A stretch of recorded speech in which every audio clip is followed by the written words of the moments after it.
Hello, welcome back. Happy Sunday.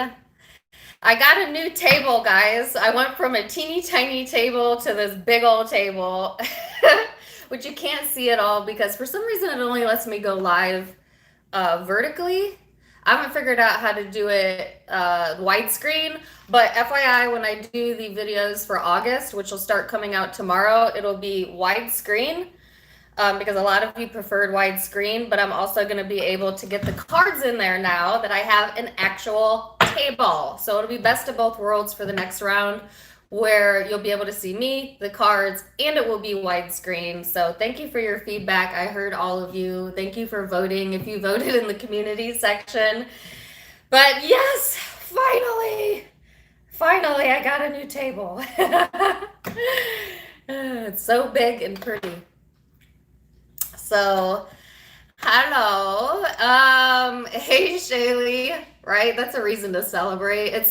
I wish you guys could see it. It's really big. I'm actually sitting on a pillow right now because I'm so short. The table is so high. Let me show you what it looks like. For you guys that don't know, I'm like 5'1", maybe. But if I don't sit on a cushion, look how teeny I look. It's like Alice in Wonderland, where like Alice goes to the tea party and the tables are really big. So anyways, I put a little cushion on my chair so I'm not teeny tiny. So let me put that back real quick there.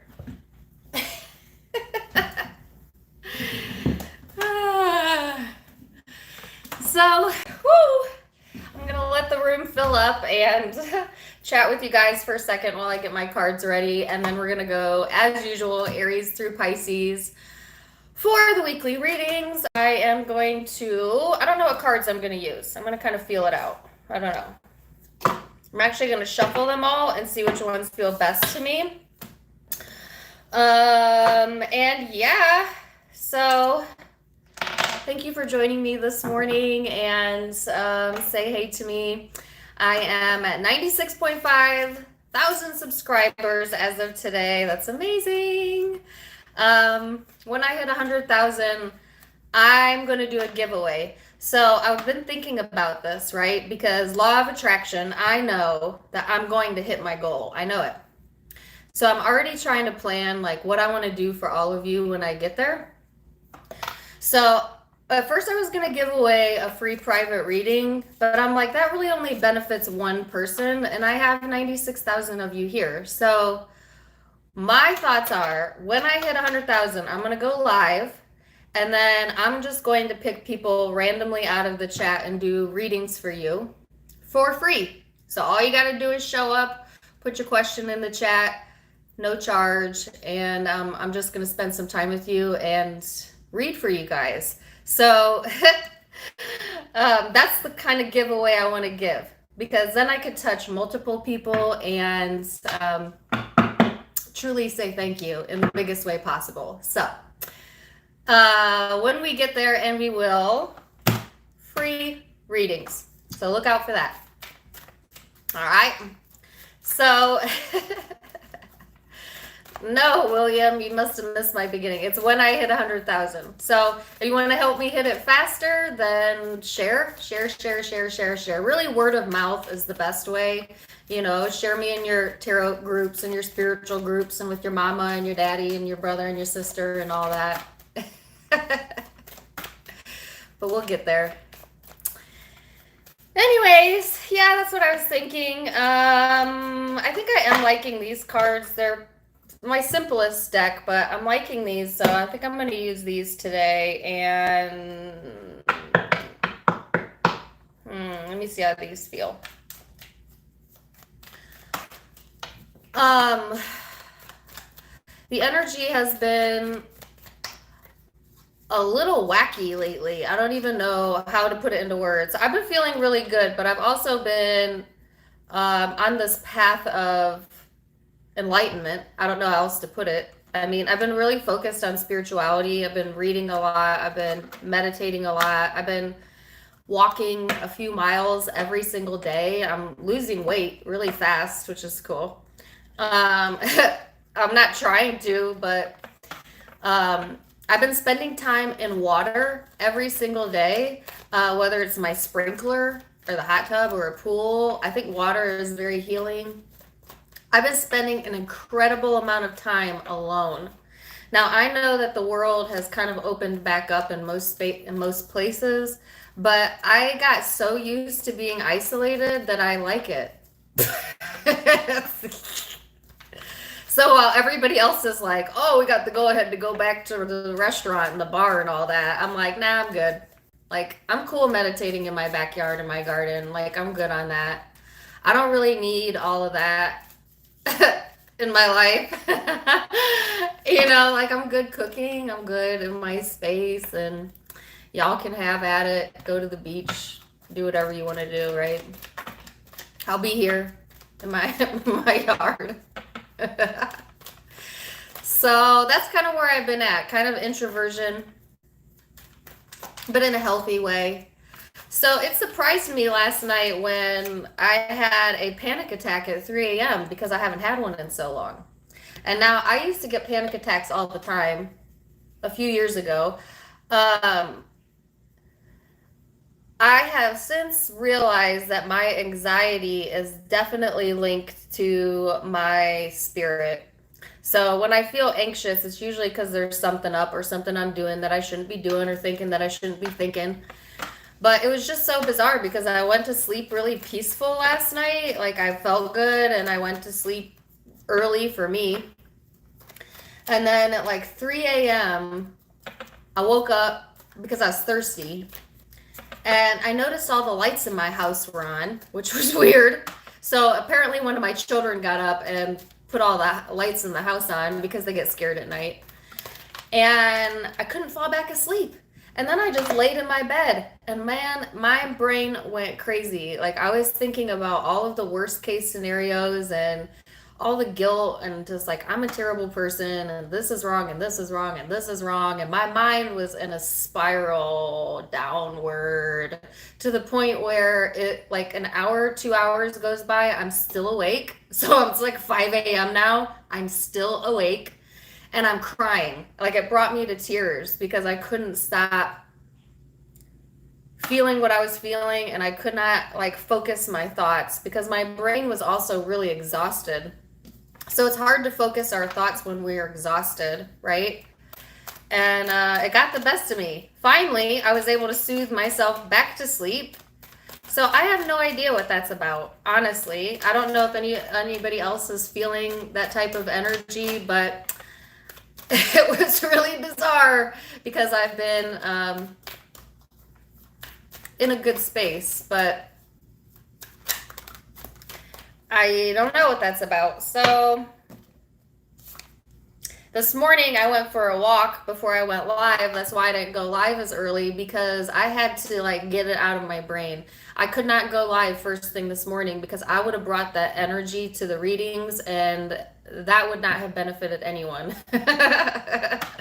So I went for a walk. I saged it all out. I'm feeling myself again. I don't know what that was about. Clearly I've been suppressing some things. So, you know, I didn't think that I was, but clearly I am. So that's interesting. But the energy in July is really wacky with the moon cycles and the retrograde. And we have some other pretty powerful planetary alignments coming up. So just take it a day at a time, you know? Just take it a day at a time. If you start feeling anxious like I did, just allow yourself to feel it. It'll pass. Mine passed. Go for a walk, you know. Remind yourself that your fears are lying to you. They're lying to you. Not real. All right? So now that I've touched all of the decks, the ones that I'm liking the most are these two. So that's the ones I'm going to go with. So the person you're dealing with, I'm going to use the sexual tarot for. And then for you, the gilded tarot. I've got 400 people in here, so that's a good start. Let's go for it, y'all. For your overall guidance, I'm going to use the numinous deck. All right. And for the guidance, I'm going to use law of attraction because I love law of attraction, and that's going to help you move through whatever you're dealing with. And I'm just going to quickly say a prayer that those who need to hear the messages, that they get the messages that they need, and that it's for all of your highest good and good vibes, okay? So, Aries. Hey, Lubu, what's up?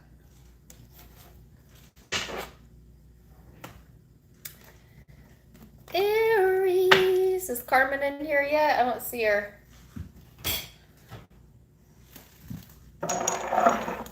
Trying to see what you guys can see. It's hard to see with the chat. Is this a good angle for you guys?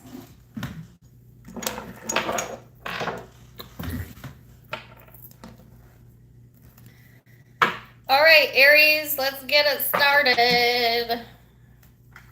So, Aries, what you got going on for the upcoming week for my Aries people? Aries. So, Aries, you have opposition and balance here. And then you have the North Node of Destiny, Aquarian, Libra energy for some of you. This is all about your soul school, your soul tribe, your learning curves, your fulfillment, your purpose. This is all about maturing and experiencing new things, okay? It's going to be really important that you keep your balance and your integrity this upcoming week, Aries, because it's almost like instant karma here when you have these two cards in alignment, right? So it's like, be careful what you are giving focus to because it may manifest very fast this week, you know? So it's kind of like a mirror effect, Aries. What you're feeling emotionally this week is going to be mirrored back to you in the people or person that you are dealing with, absolutely. So, you know, get in touch with what you're actually feeling. Is it positive? Is it not positive? And if it's not positive, then you need to start thinking about it a different way or placing your focus somewhere else. All right. So, yeah, let's see what that's about. It says, by default, I could have attracted unwanted relationships. This says, many of the relationships or experiences that you've attracted, you would not have deliberately attracted if you had been doing it on purpose. But much of your attraction is not done by deliberate intent, but rather by default. So, Aries, you know, to sum it up for you, this is speaking about sometimes we attract people into our lives, Aries, that are karmically part of our soul's path, but it's not necessarily something that we want to continue or keep in our lives. All right? Because sometimes it really just is about that quick experience, and then that's the only needed karma from that connection, and then that connection leaves our lives. So some of you may be experiencing that or feeling that with someone that you're dealing with this week. For others of you, this just talks about, again, where you put your focus. So you certainly could pull in an experience this week if you're feeling out of balance, Aries, and that's where your emotional vibration is. You certainly could bring someone back into your life or a new person into your life that isn't necessarily lined up with your highest good because you're not coming from the place of your highest good maybe at this moment, okay? So something to pay attention to there. Oh, can you guys even see the cards? Sorry, I haven't gotten used to the angles yet. Let's back up a little. There you go. So, Aries, that's your overview. Let's go further. So you have the Knight of Swords, the Three of Swords, the Ten of Wands, and the Knight of Pentacles. So Aries, not wanting to talk about things that hurt you, huh? No? Suppressing a little bit, Aries? You probably could relate to my 3 a.m. story then.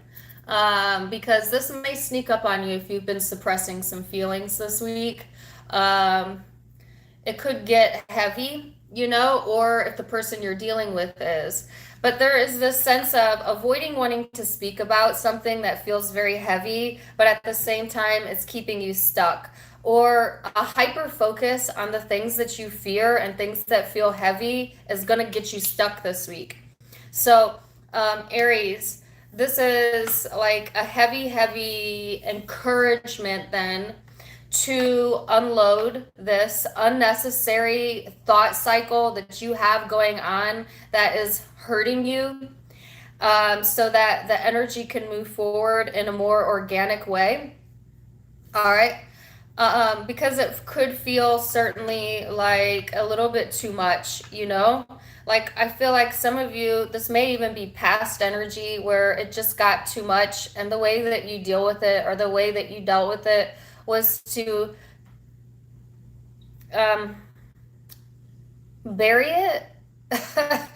You know, some of you, okay, I'm gonna get this person's cards out, but some of you, you didn't just bury it, you cut off communication with a certain person, possibly, or you, and that is causing a lot of blockages because there's still a lot of emotions that haven't been dealt with yet. Okay, this feels really heavy.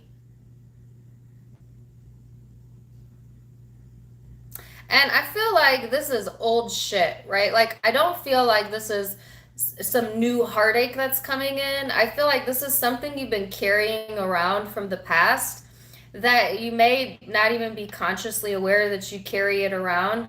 And when I say carry it around, I mean you give a lot of focus to it,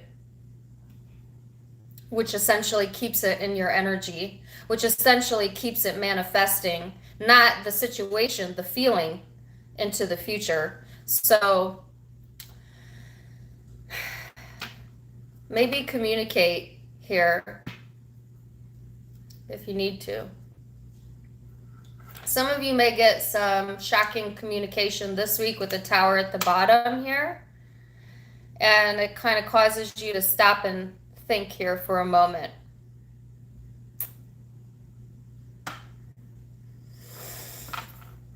Let's see what your person's dealing with.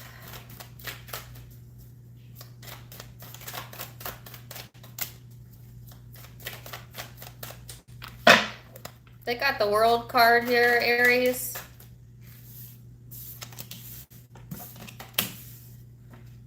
The Two of Wands and the Six of Swords. So this person may be a very stubborn energy, okay? Maybe not always, but this upcoming week, you know?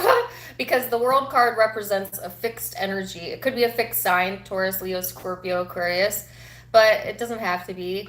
This person is fixated, you know, on their position here, Aries. Some of you, it could be that this person's world revolves around you, or you, they. But there's a lot of focus here, a lot of fixation here. This person's in this energy where there needs to be a dialogue. You need to have a dialogue. You need to have a conversation with this person for some of you, or that's what they feel. They may feel that that's what they want, you know, to move things forward with the Six of Swords here. So I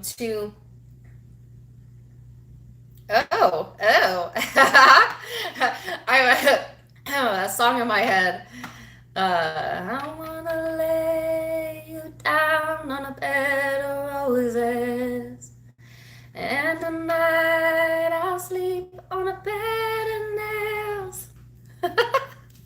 It's Bon Jovi, Bed of Roses. It's a little 80s rock for you.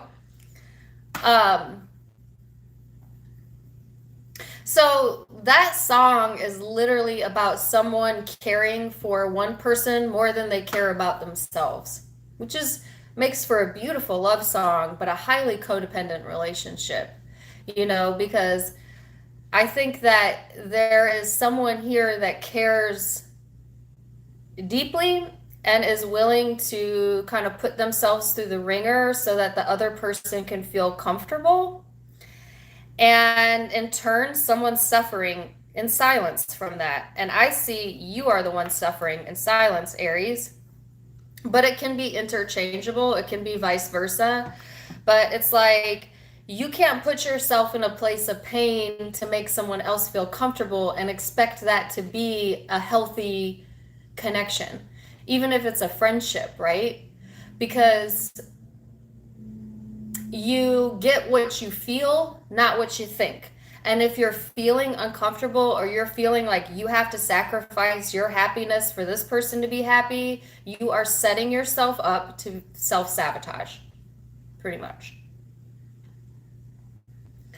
So some of you, again, if you go back to the law of attraction message, may have attracted something that you actually didn't want by giving focus on things that you didn't like in the past. So this week, Aries, this is saying, you know, here's a time and a moment to recognize this, heal yourself, find balance, stay disciplined, keep your integrity, and start to place focus on things that make you feel good.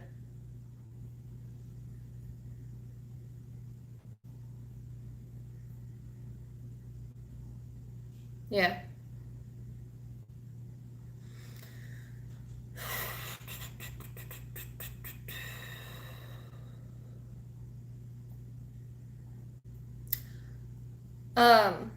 That song is so loud in my head. I was gonna see like if I had additional messages for you, but it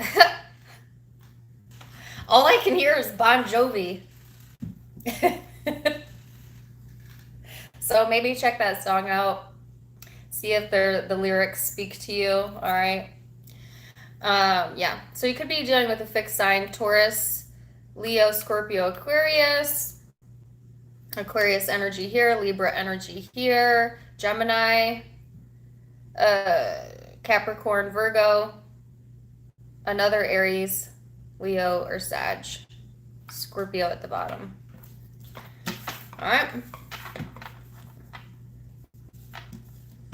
And we'll be just as close as the Holy Ghost is. Lay me down on a bed of roses. You've been watching me since the beginning. Thank you, Monica. That's what's up.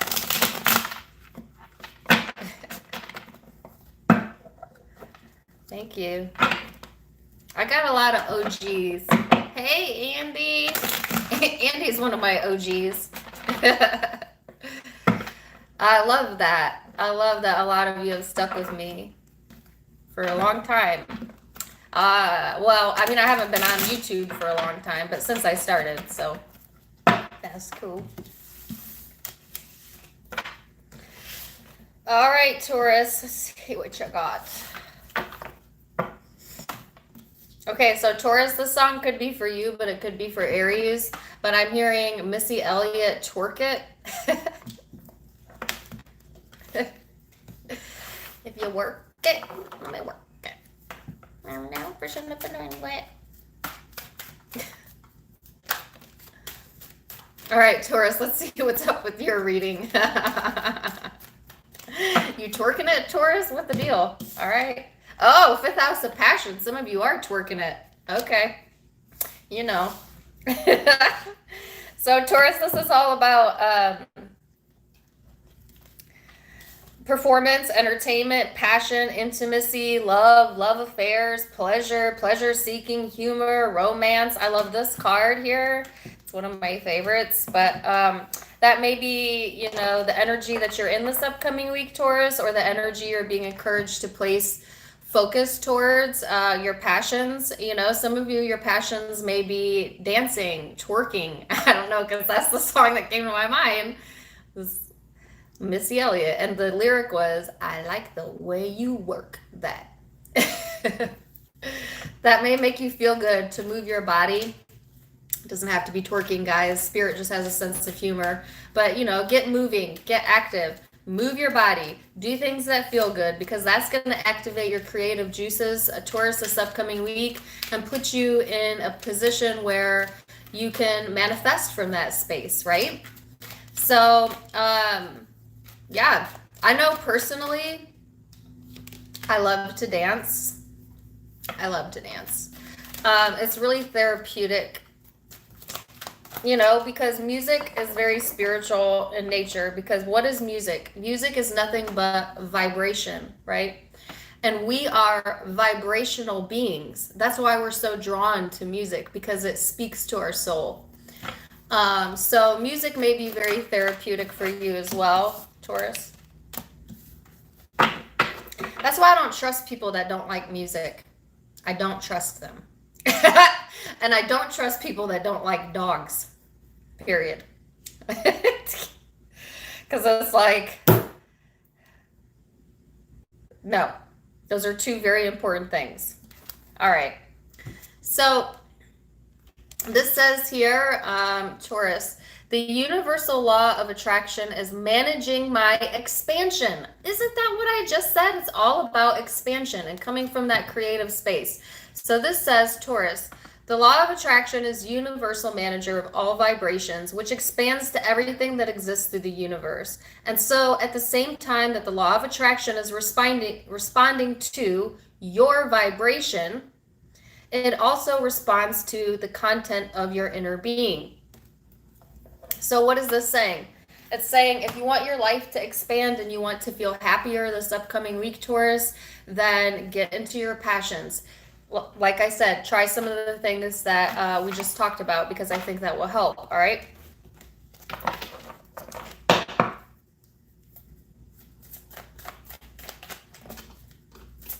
I'm going to go listen to that song now. I like the way you work that.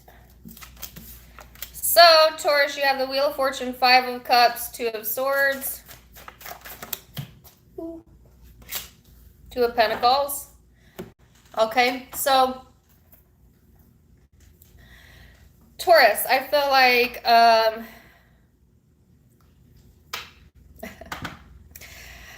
don't know how else to put this.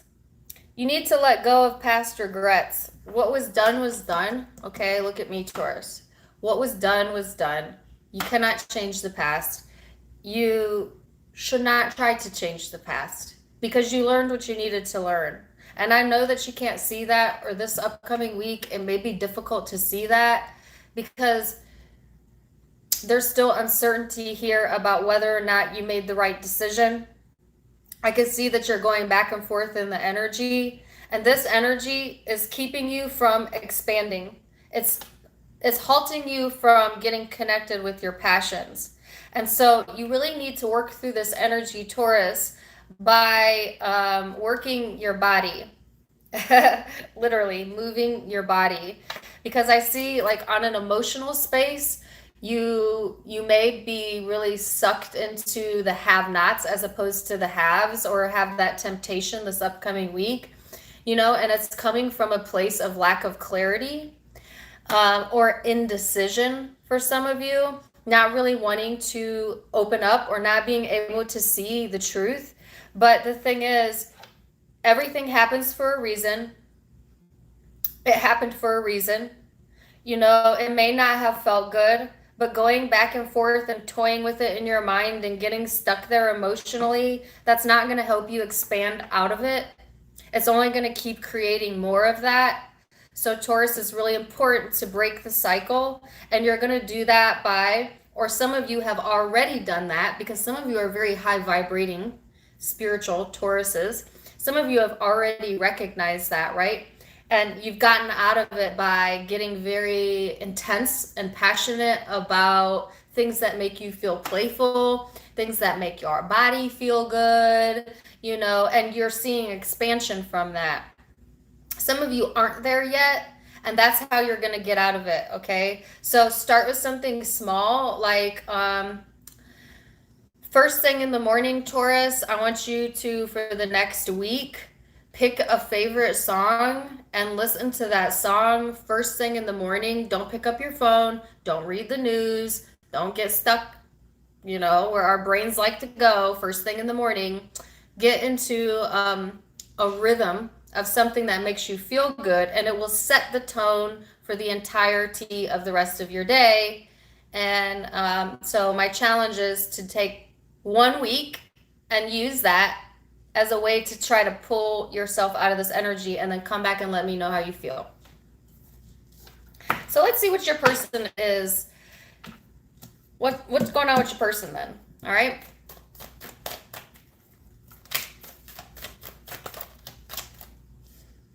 Okay, so your person is Ace of Swords, Seven of Pentacles, the Emperor, Eight of Swords. So this person has some clarity here, Taurus. They're not really. I mean, they do, but they don't. Okay, so this person is also stuck in fantasy land, and they're a little bit lazy in the energy. They are definitely keeping themselves from taking action, or maybe, you know, having a conversation here, even though they do have some sort of clarity that you don't have. So, like, this person may be coming to the conclusion, Taurus, that they just want to be comfortable. They don't want to put a lot of effort in, at least not this week. And they're kind of like in fantasy land almost, or like imagination station up here on this person's side. But the thoughts, the type of thoughts that this person is thinking are confusing their energy. So they're also being really restrictive in what they believe is possible. So like they're doing a lot of fantasizing, but they also don't believe any of that's actually going to happen. Do you know what I'm saying? So what a waste of energy, right? But we do this all the time. And like, for example, you know, everybody knows a person like this, where all they do is blow smoke. They're like, yeah, you know what? I got a great idea, and I'm going to start a business. And you know what? I think I'm going to make an app, and I'm going to make a product. And it's like, and like every time you talk to this person, they have this really great idea, but they never freaking do anything with it. They just always have a lot of great ideas, and then they never do anything with it. That's what's going on over here, okay? This person's got a lot of great ideas, but they're not putting anything into action. So you can't manifest from up here if you don't pull it down into action mode and make some sort of movement forward. Now, they may not be ready, okay? And to be quite honest with you, Taurus, you are not ready. Not this week, because you lack clarity. So I would say it would be well advised to not take action, so to speak, onto this connection, especially like if you're in separation, until you know for sure what you want, because a lot of you are really struggling with figuring that out during this time frame. So it's almost like this person is matching your energy. They may not even be aware that they are doing that, or that you are doing that, but you're matching each other's because you both have the same type of vibe, emotion. But it's pointed in different directions, if that makes sense. So, Taurus, there is expansion possible here for you this upcoming week, but only after you stop placing focus on the things you can't control, because you can't control it. You can't control it. So just get really excited and happy with where you're at, and start thinking about your future, because you are in control of your future. That's the good news, right? So, yeah, I think that's where you need to place your focus. You could be dealing with an Aries, Libra, Leo, Pisces, Cancer, Scorpio, Capricorn, Virgo, Taurus, Aquarius. It could be any zodiac sign. It's a general reading, but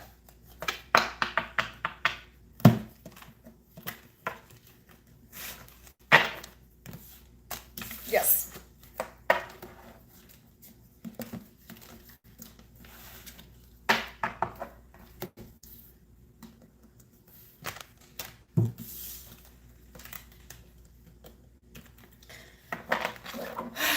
Now I have that song in my head. And I can hear, like, if you guys know that song, there's like a cowbell in the background to that song. I like the way you talk that. I'm gonna go dance to some Missy Elliott later.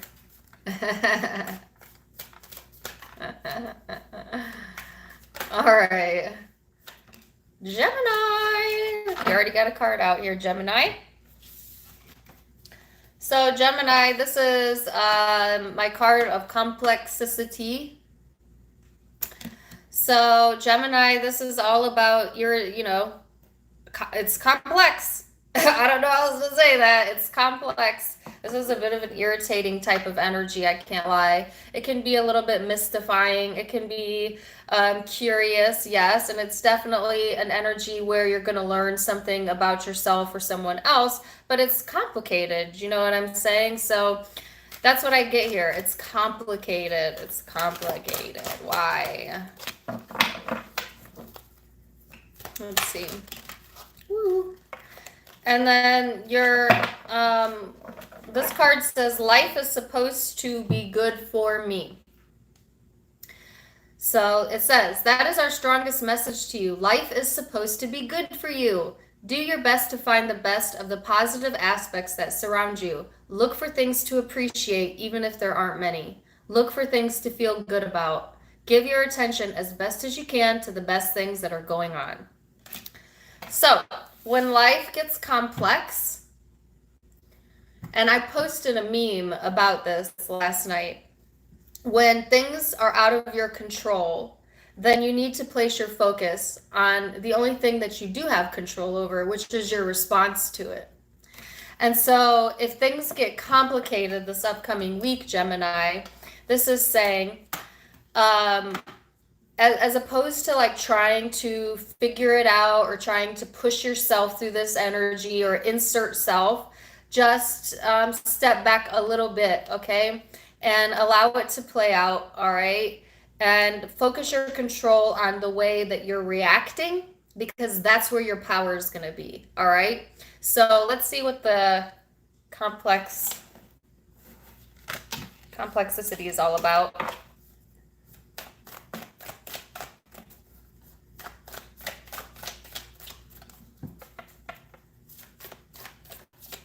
Can somebody kick Michelle out?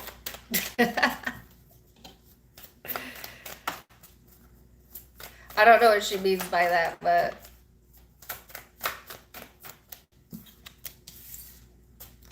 all right. Gemini. Judgment, strength.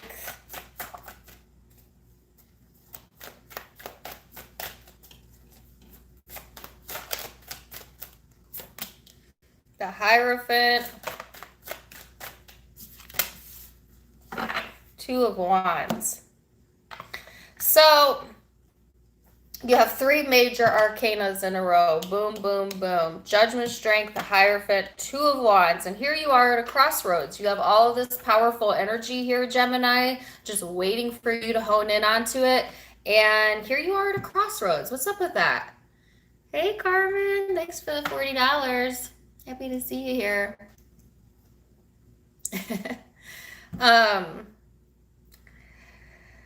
So yeah, you have a big decision to make, and it's taking a lot of strength, and you want to do the right thing. I can see that, but it's almost like you feel pulled to make a decision that's out of alignment with your belief structures, which would put anyone at a crossroads, right? So Gemini, some of you have a really strong belief structure that maybe was imprinted on you from society, from your parents, and what it's about, this belief, is something to deal with relationships and commitments and how it should be and how it should work and what it should look like based on what societal standards or what you were taught, etc.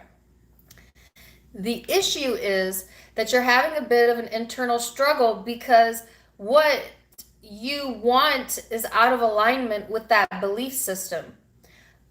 Or there's something here you need to make a decision about, but you feel that you would have to turn your back on something that you believe, or that you believe you need to make a decision that is out of alignment with you. which that's an interesting energy there.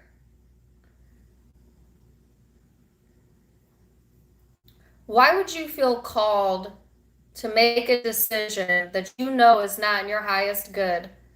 Oh, yes, temptation. If not temptation, just a really, really strong energetic pull or a really hyper focus on this. So if you're hyper focused on something or someone, Gemini, thank you for the super chat, Christina. That hyper focus, Gemini, is pulling you out of alignment, right? And you know it. You know it. That's why you're stuck at a crossroads. That's why you're of two minds. That's why you're feeling tension, right? Because something you're feeling emotionally isn't lining up with the belief. And when our emotions don't line up with the belief that we have, it's Spirit's way of saying you need to look at that again. Either the belief needs to change or the way that you feel about it. But there's something that needs to change before you take action or make any decisions right here, okay? So let's see, Gemini. I might clarify some of this for you. This person's energy is the Knave of Swords, the Knight of Wands. Man, I can't get their cards out. Two of Swords and the Hierophant. So they have the Hierophant here. What's this? Eight of Cups. All right. So Gemini, the person that you may be connecting with, well, for some of you, they could be stalking you online, obviously, or you could be stalking them. Because this is always my resident stalker card, but not everybody's doing that, okay? And or the person that you're connecting with, they're really analytical. No, that's not the word. I wanted to say hypercritical or I can't get the word, overanalyzing something here. This person, they want to take action, but they don't know what the most right action is. All right, so they have uncertainty here about what is the best thing to do as well. This person knows that they want to take action, that you know you need to make a decision, but both have uncertainty or are of two minds. So what a complex situation. No wonder that you got the card complexity, because this is...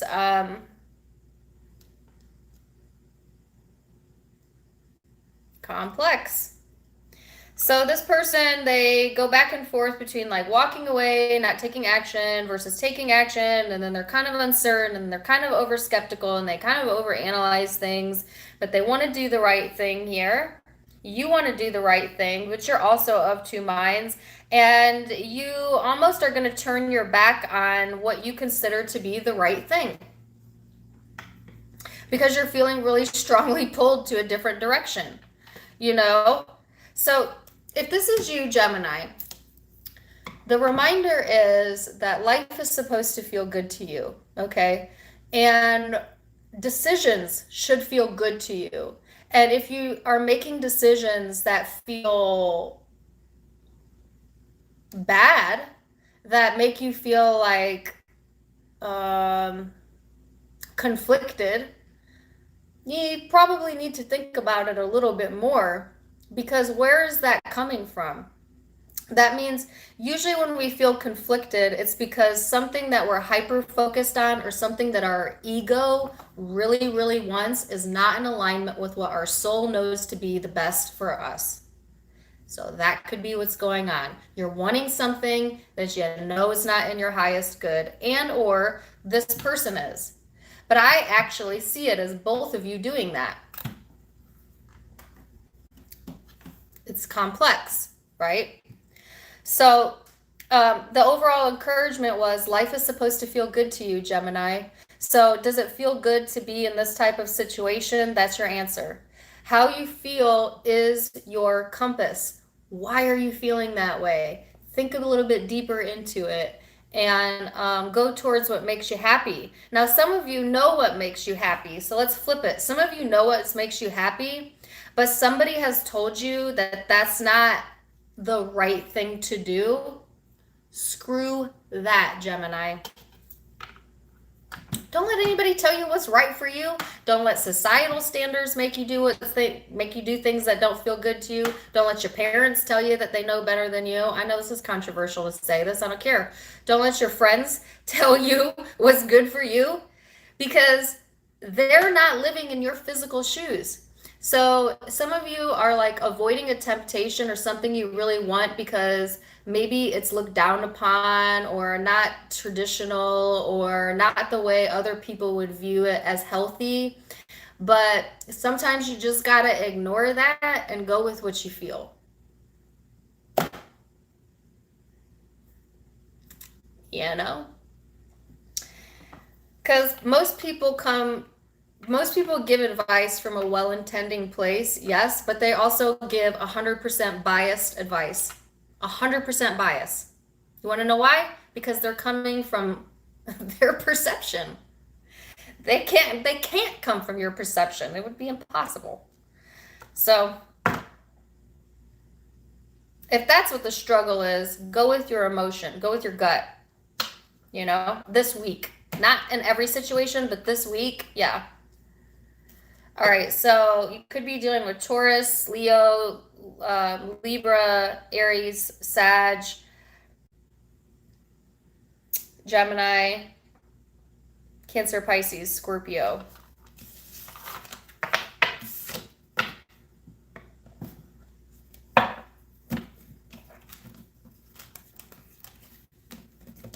I think that's like one of the key things that we learn as we emotionally and spiritually mature through life, is that the things that we think are law become more translucent as we get older, right? So when we're younger, we just think we have to fit in. Okay, everybody's doing that, I got to do that. Everybody says that's wrong, it's definitely got to be wrong. Everybody says that's right, then that's right. But as you get older, you just start realizing it's a bunch of BS. Nobody knows what the hell they're doing. None of us know what we're talking about. None of us have been here before. We're all making it up as we go. So remember that when you're feeling really guilty, when you think you're breaking a very significant rule, that even the person who made that rule didn't know what they were talking about.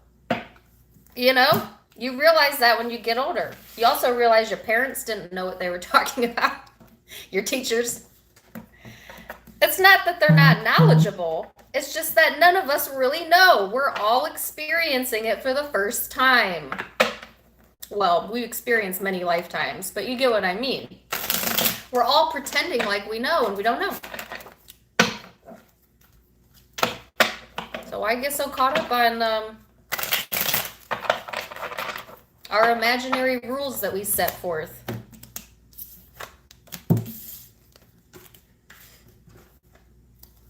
One day I'm going to tell you guys a story, because I didn't realize that even in large corporations, and it wasn't until like I moved up the chain and I started mingling with people in high places that I realized that truly nobody knows what they're doing.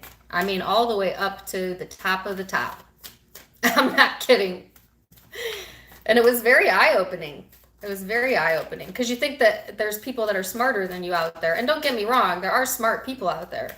There's a lot of smart people out there. But they're also learning just the same as you. So I don't know why I went on that tangent. Maybe Gemini, you've been listening to someone and you think that they know better, and they don't know better than you. All right.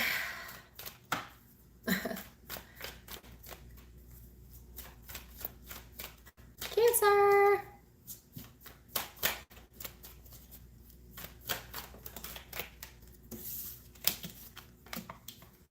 Cancer, this is the 8th house of intimacy here. Oh, I like this card. So this is all about investments and Obviously, intimacy, sex, your Kundalini energy. It can be a very secretive, mysterious energy. This is Scorpio energy for some of you. It can talk about obsessions and stalking to a very negative degree, but it's just a very intense energy, point blank, period. So you may be feeling like intense moods or an intense pull or intense passion towards a certain person or connection this upcoming week, or you just may want to be in your intimate space and not really be looking for things outside of that right now. So let's see. Your law of attraction card says babies are thinking and attracting before they are even speaking. That's an interesting card. It says, even though you're only months old in your physical body, you are very old and a wise creator focused in a baby's body, and you came with powerful intentions. So essentially what this is saying, Cancer, is your power and ability to manifest is so strong that it was there even before you became consciously aware of the fact that you were able to do what you do, right? So it also talks about imagination. All right, so as adults, we get really jaded in life when we lose our imagination, because imagination is manifestation step number one. The difference between like imagination and ruminating thoughts is imagination has creativity behind it, a belief in it, and you're playing it out in your mind, versus ruminating thoughts have lack of creativity, usually no belief in it or disbelief, and it just makes you feel stuck and toxic. So there's the difference. But you may want to tap into your like inner child and be imaginative. Cancer, if this is about relationships, you know, you've lost that spark, or you're waiting for someone new, or you're waiting for someone old to come back, start thinking about all the things that you desire in that connection, all the things you imagine your perfect partner to be, or your current partner to be towards you, and you will start putting momentum towards that thought, and you'll bring it in, that person in, or that behavior in, a lot faster.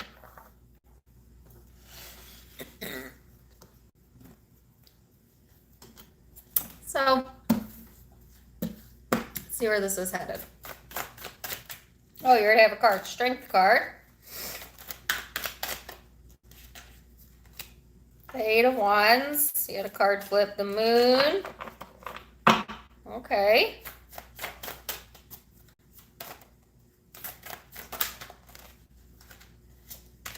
And the Queen of Cups. So, Cancer.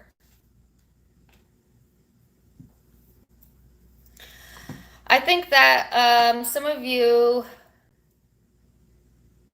this kind of hurt a little bit.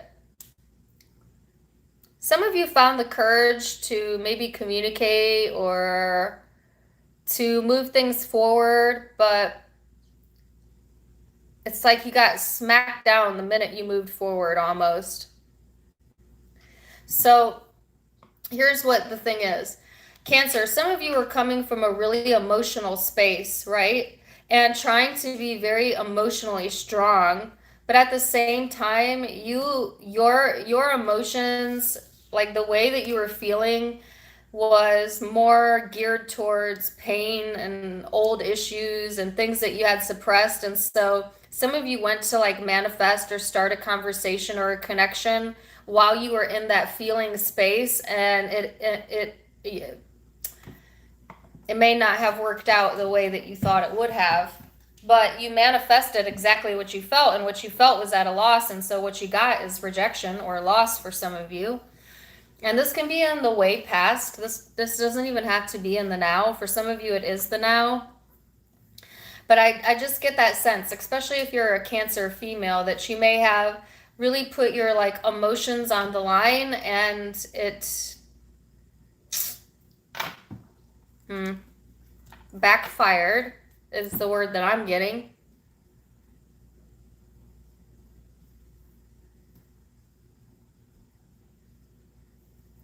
All right, so that's a big group of you, but that's not all of you. So I actually have two different sets of you here. So for others of you, Cancer, you just may have, you could be dealing with someone that has like a lot of suppressed emotions and someone's got their back turned here. So, like, not seeing that this person's going through something, you may not be aware, or you may be ignoring it, or they may be ignoring you, but the back is turned here, right? So, if you look at these two images, they're not lining up, Cancer. So, like, you may be trying to look and appear very strong, but inside you might have a lot of turmoil going on, or like uncertainty or sadness, that you might be suppressing, you might be covering up. It may be coming out in different ways, but, and I don't want to guilt you for feeling bad, whatever this is. Feel your emotions. Feel your emotions. Let it come in. Sometimes it feels good to feel bad, but don't stay there. Don't dwell there, and don't communicate from a place of emotional. No, I don't want to say that because I don't want to discourage communicating what you feel, but I want to encourage you to understand that whatever your expectation is going into that conversation is the expectation that you will get in the outcome. You know what I'm saying? So, like, if you're going to open up to someone and you expect that they're going to reject or not be vulnerable back, and that's your belief, then you're probably going to manifest that reaction, So, I guess what I'm saying is, if you need to emotionally open up this week, Cancer, just make sure that your expectations are coming from a higher level space,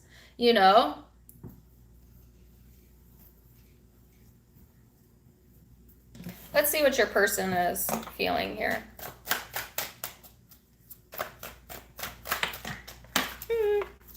They have the Fool. See, I get this big, huge table and my cards still fly everywhere. All right, so we've got the Fool here, the Knight of Wands, and the Star. Oh, nice. So, again, this person their focus is not towards the connection. Sorry. Okay. Their focus is on a new beginning, taking action towards things that they're hoping for and wishing for. And for a lot of you, this person is trying to heal from another situation or from this situation, but all of their energy is pointed away from you this week. So this could be something that they feel they need to do on their own. I heard self-love journey, or they just might be preferring to take corrective action or do things themselves, because it is a very independent energy. But I feel like, yeah, I get a sense that someone turned their back here, or like you weren't seeing eye to eye for some of you, but then whoever turned their back is the one that's turning back around, because someone misses the connection, or there's still a lot of emotions that haven't been expressed yet. And for a lot of you, I'm seeing it's you, Cancer, that maybe you had like the courage to turn your back, but now you doubt that, and now you're looking at it, and now you're thinking about it, and now you're feeling it again, and this person's not facing your direction, so to speak. So like I said, if that's the case and you're reaching out and this person's not a vibrational match to where you're at, you're not going to like the reaction. I'm sorry. But it's temporary, it's just this week. And you're in control of that, right? So I would say rather process these emotions, figure out where these emotions are coming for, and then speak, from a place that is more strong and less confusing. Because I feel like too, when you're emotional like this, when we're too emotional, when we're overwhelmed in emotion, it makes it really hard for us to see the truth or come from a place of clarity, you know. And so this is such an intense energy here that I think it's best to wait it out. But, you know, you're going to do whatever you want to do. Some of you already did that. Some of you already got emotional and you said something, and there could be some regret there. But if you did, don't regret it. Who cares? Because whatever this person's reaction was, that will tell you everything that you needed to know. So some of you maybe communicate anyways, and this person's reaction, it will tell you everything you need to know. If you're trying to open up to someone and they don't match your energy, that's telling you everything you need to know. Or they don't answer you, no answer is an answer, that tells you everything you need to know, okay? So pay attention to the action and not the words this week. Okay.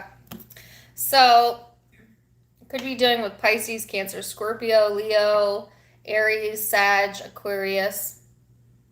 Lots of fire and water. Libra energy, if I didn't say that.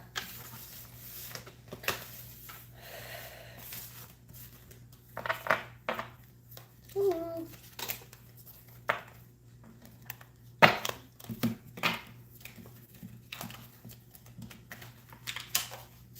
If you could give me a thumbs up, that'd be super duper awesome. Super duper. Does everybody remember Barney? How could you forget Barney? I love you, you love me. We're best friends like friends should be. Just kidding.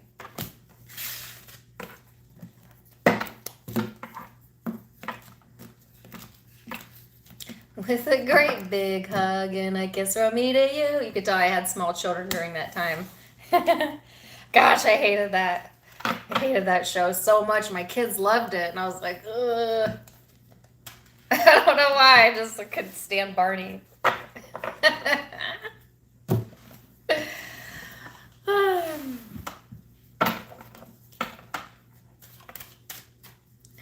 Leo. Thank you for the $9.99 Binky.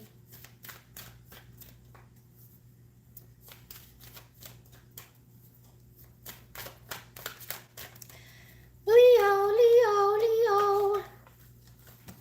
Oh, jeez. What's going on here?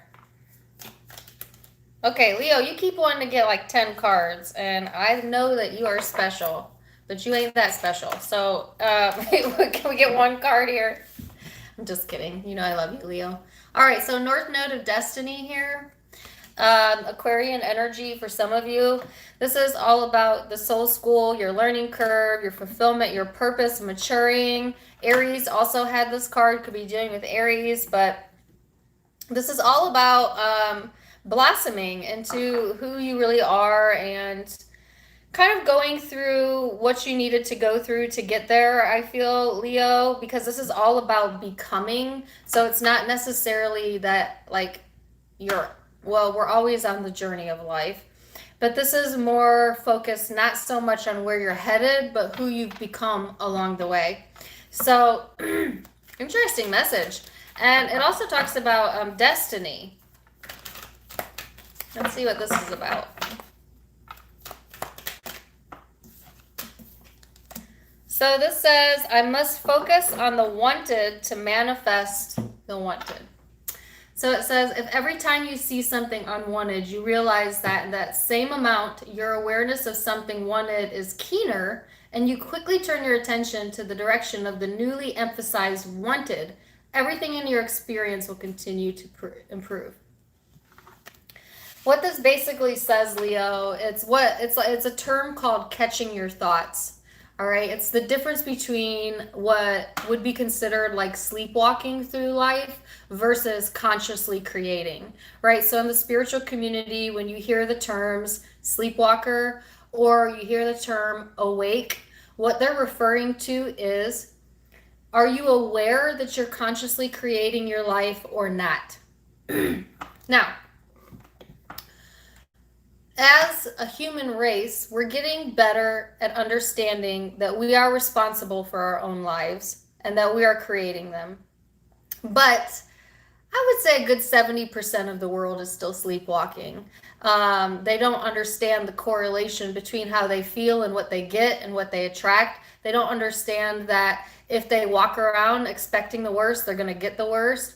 And they often get mad at people who seem to have conquered something that they feel they can't have, which is absolutely ridiculous because we're all spiritual beings. So we all have the power to wake up and we all have the power to have everything that we want and more. And everybody should be attaining this. There should not be anyone that's not attaining this other than they haven't figured out yet that they are in creative control.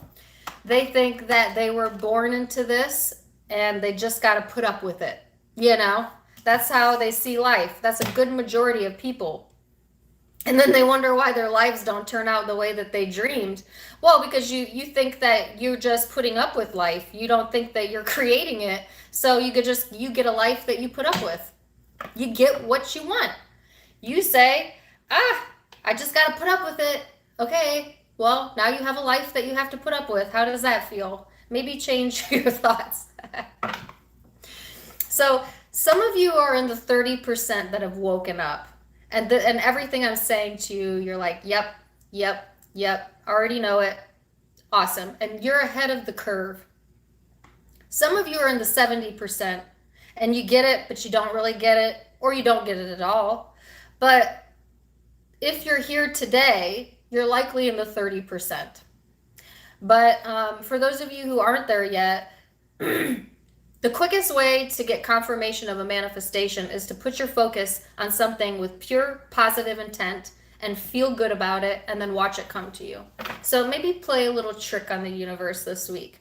I want you to think of something that makes you feel really, really good that you want to manifest. And I want you to stand in the belief that it's yours. And don't start out big. Don't ask for $1 million. Start out small. Ask to find a penny or a feather or something small.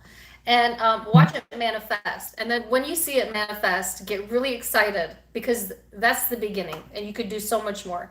So I don't mean to give everybody a challenge this week, but if I could give Leo a challenge this week to strengthen your spiritual muscle, I would say play a little law manifestation game with yourself and see what you create. See what you can pull out of the universe. It'll be fun. You will like it. 6 of Swords, 9 of Pentacles, 9 of Wands.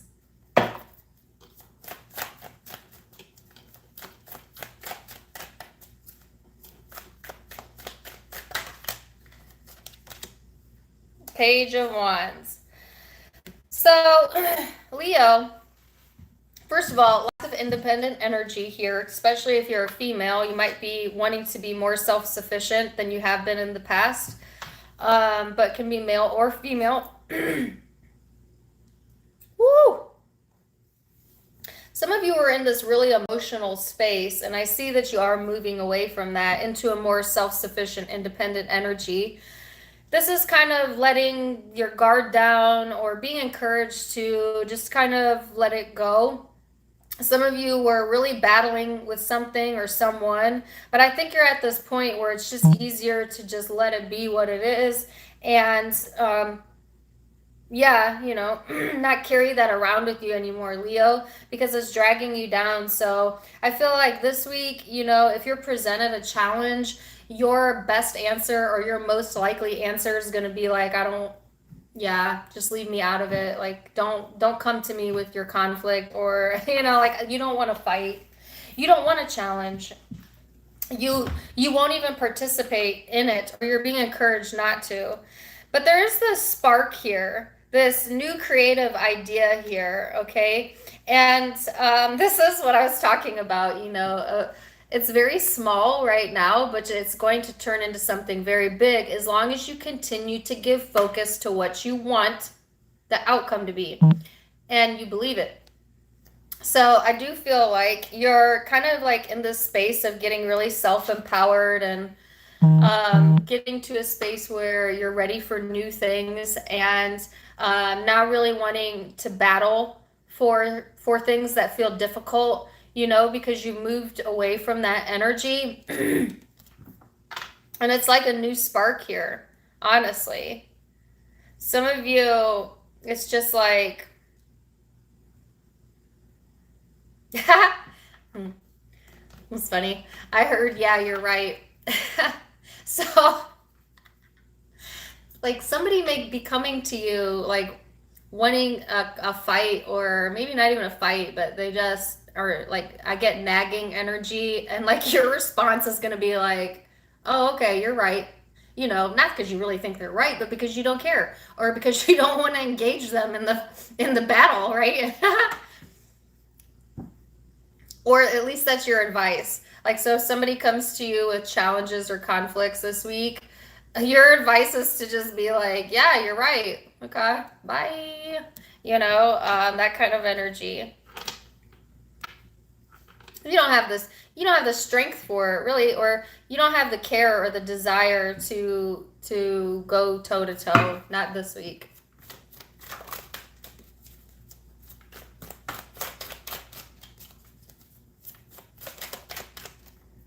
So, High Priestess here and the Empress.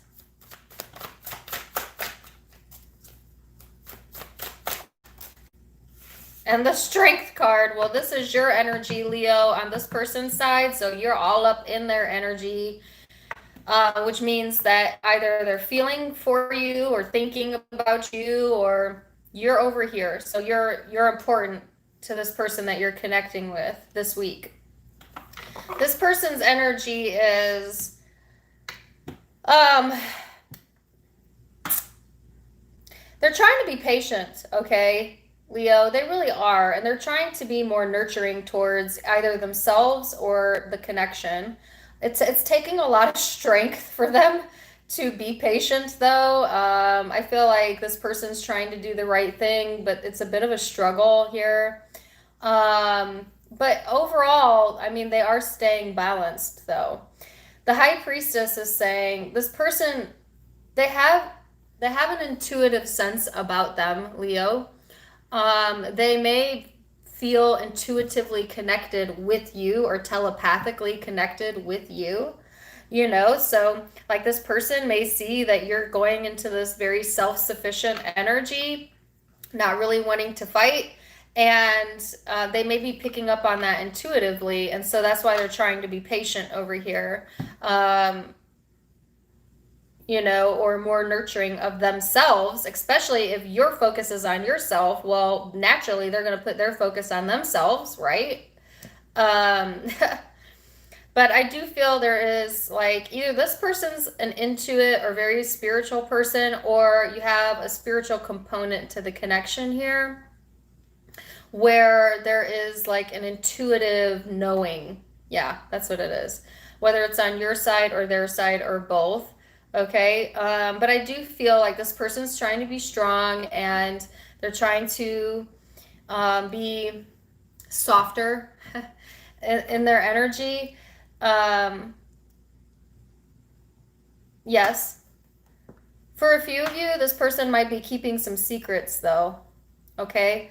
Um, and if it is a secret, the secret is that, I don't know, there's something secretive about the way someone feels within the connection. You know? They may have secret feelings for you or secret feelings for someone else. It's going to be different for all of you. That's just a few of you. But yeah, that's what I get, that there is like a secretive vibe. This person could be a very secretive person, or like a very private person, maybe, and that's all it is, but I definitely got that word. So, could be dealing with Taurus or Leo, Aries, Sag, Capricorn, Virgo, Aquarius, Libra, Gemini.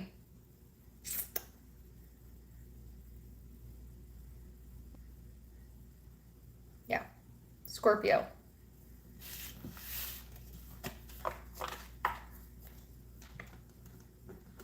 I have a song in my head.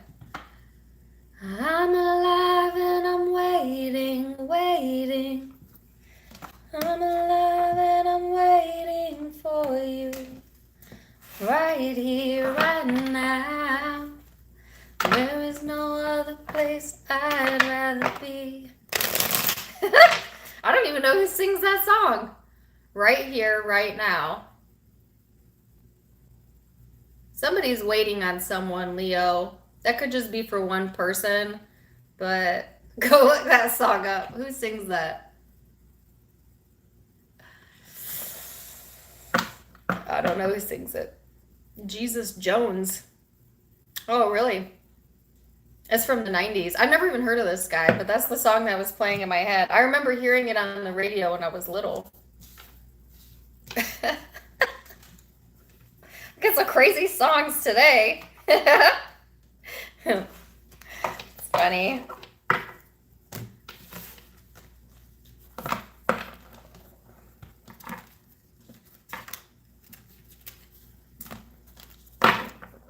All right.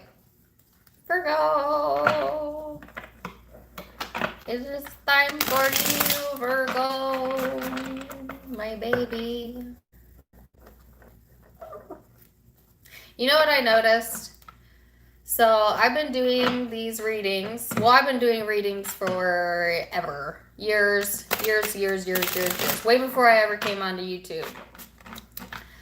But since I've been on YouTube, the past year and 8 months or so, I have noticed a trend for each zodiac sign. For example, I noticed that I get the most comments, hands down, from my Aries people. Aries, you show up, okay? And you guys comment and comment and comment and comment and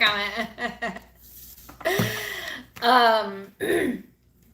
I notice that like Gemini too. Geminis, you all like to tell your story in the chat and you don't filter it at all. Thank you for the super chat, Claudia. Virgo, let's get to you since I'm going to you. You know what I noticed the most?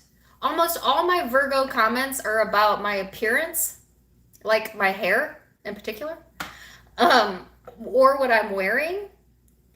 And Virgos tend to be very analytical about the entire reading. This is what I noticed. And listen, go to any of my readings and you'll see that I'm telling the truth.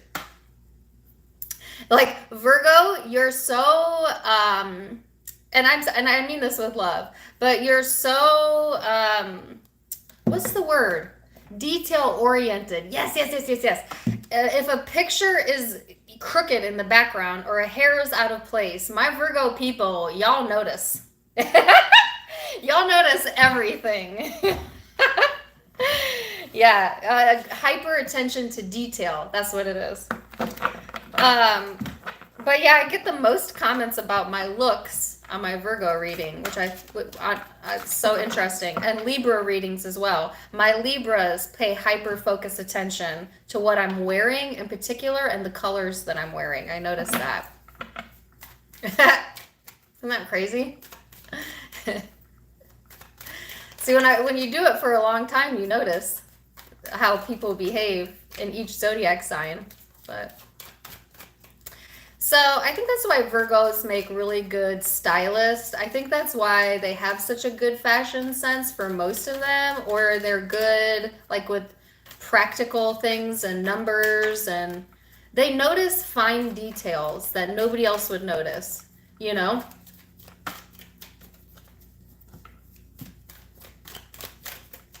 Eye for detail. That's right, Kim. All right, so Virgo, let's see. All right, so you have sextile, which is opportunity. This is all about collaboration and providing opportunities, doors opening for you. This is insight. This is communication. This is welcomed change. Okay, so this is very positive.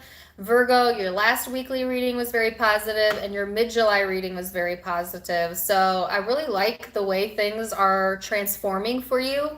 especially in July. All right. So I see some opportunities here for you to grab this upcoming week.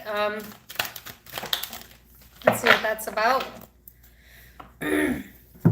It says, I must focus on wanted to manifest wanted. So Leo just had this card. It says, if every time you see something unwanted, you realize that in the same moment, your awareness of something wanted is keener and you quickly turn your attention in the direction of the newly emphasized wanted, everything in your experience will continue to improve. So definitely if you're dealing with a Leo or you have Leo in your birth chart, go listen to the Leo reading, because I feel like that message is the same for you, Virgo, except I feel, Virgo, you might be actually a little more advanced, or you might have more momentum going for you as far as manifesting more of what you want. Because, and I say that because your readings have been lining up perfectly for like the past 3 weeks or so, past month or so. So I can see like a rapid forward progression for Virgo right now and expansion. It's really awesome to watch and read for you right now, because you're really going into the flow. And for those of you who are still struggling a little bit getting into the flow, then the easiest way to get there this week is to focus on things that make you excited about your future. Let me say that again. The easiest way to get into the flow is to start thinking about things that get you excited about your future. Yes. All right. So get excited about your future. Start thinking about where you want your life to be and who you want to be and what you want to attain and how you're going to get there. And you're laying the tracks of manifestation down when you focus your attention there. Okay.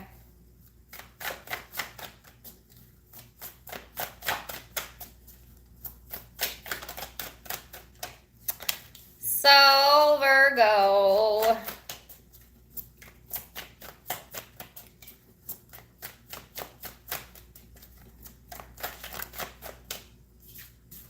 Page of Swords, Knight of Wands, Temperance in the reverse.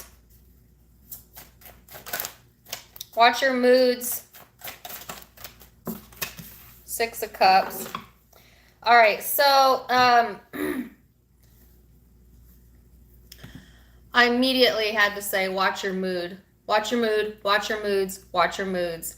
Not that you can't have moods. You're going to be moody.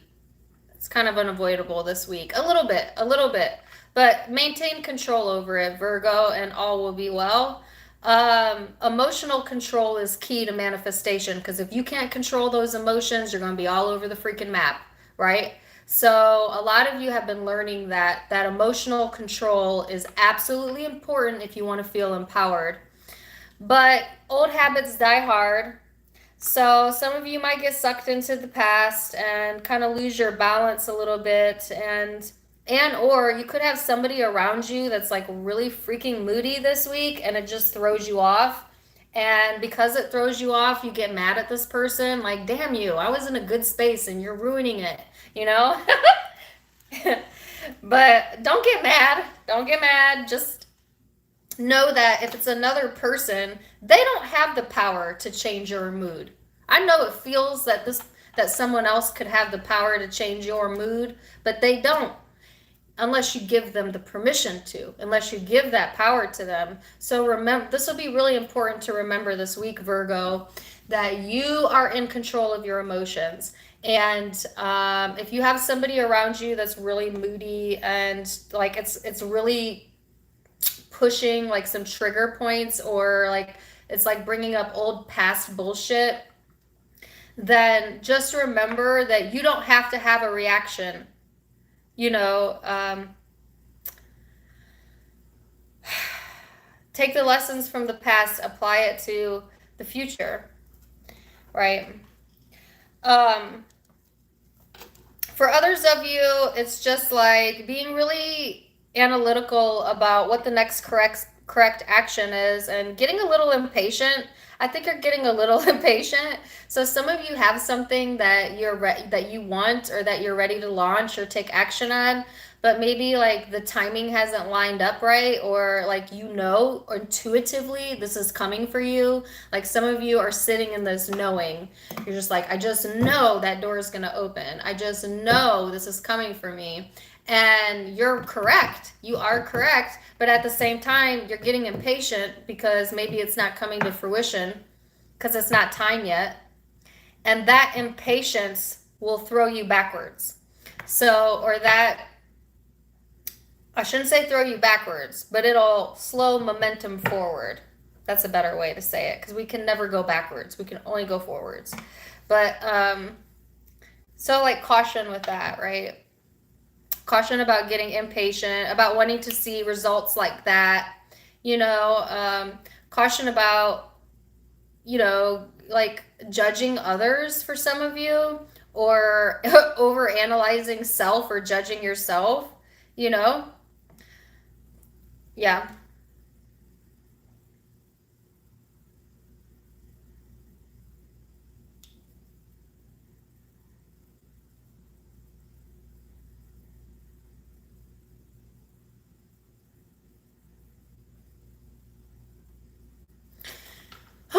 I didn't mean to pause, but I have another message, and I was deliberating whether I should say it or not. But let me get this person's cards out and I'll come back. Not that I'm trying to keep anything from you guys. I just don't think it's for that many of you. So let's see. Oh, I'm going to say it anyways. All right, there's a small percentage of you that's stalking, like online stalking someone, and you're jealous over this person. And it brings up like old insecurities, and you're like trying to you're like trying to motivate yourself, but it's coming from a place of jealousy and envy, which is absolutely freaking ridiculous, because all you're going to manifest from that space is more things to be envious of, and your opportunities will not come to fruition because you're too focused on someone else's opportunity. So like, I wasn't going to say that, but I said it anyways. That's a small group of you, and you absolutely know if you're in that group.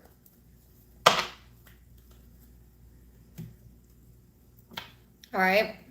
So this person's energy is the Star, the Knave of Wands, and the Ten of Cups. Yeah, this could be the person that you're not happy for, or jealous of, or stalking for some of you. And it can be interchangeable. They could be doing this to you. But this person, whoever you're dealing with, they are reaching for their dreams. They want emotional fulfillment and spark, intensity, passion. That's what this person's looking for.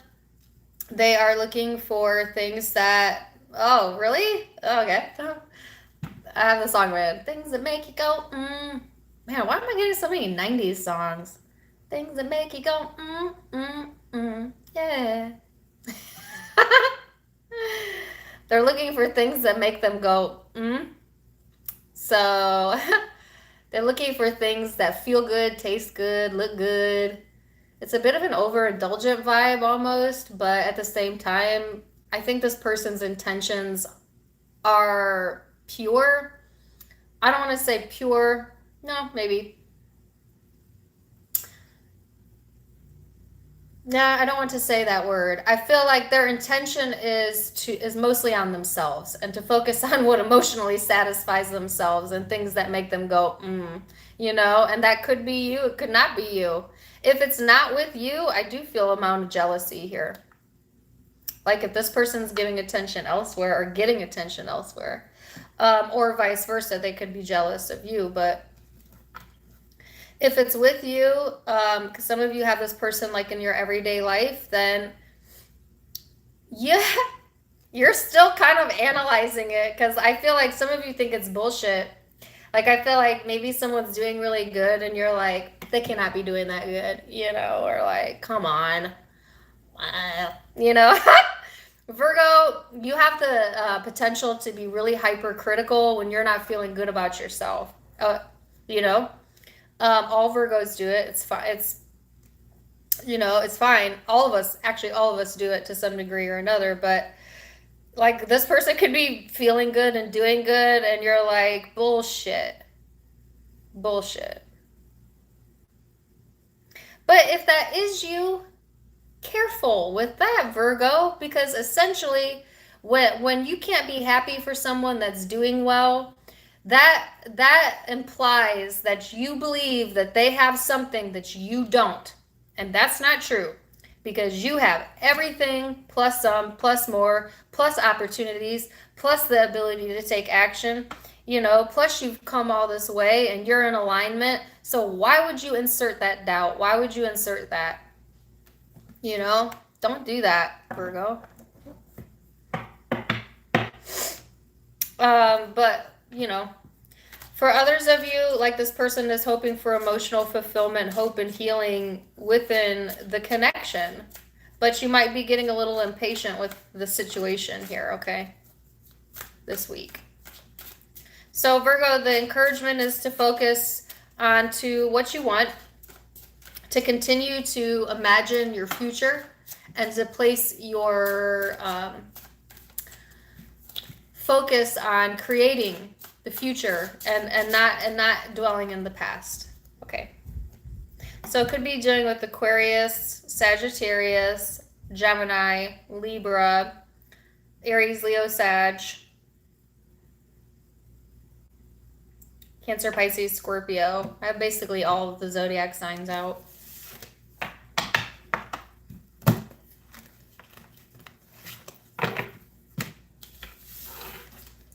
Libra. If I ever want to know if I look good, I always ask my Virgo sun. My oldest son is a Virgo. Well, my oldest son and my youngest son are both Virgos, but they're two totally different types of Virgos. Like my oldest son, he's Virgo moon or Virgo sun, Cancer moon. My youngest son is on the cusp of Leo and Virgo with Leo moon. So even though they're both Virgos, they're totally different. But the one thing that they have in common is an eye for detail. And so I always know if I ask my son, do I look good in this? He will tell me the truth. Like a Virgo will never tell you look good when you don't look good. And that's their way of showing that they love you, right? Because you ain't doing nobody no favors by telling them they look good when they don't look good, So a Virgo will straight up be like, yeah, that looks stupid, but I love you.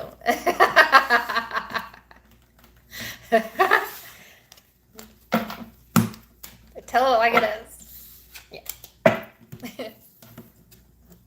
All right, Libra.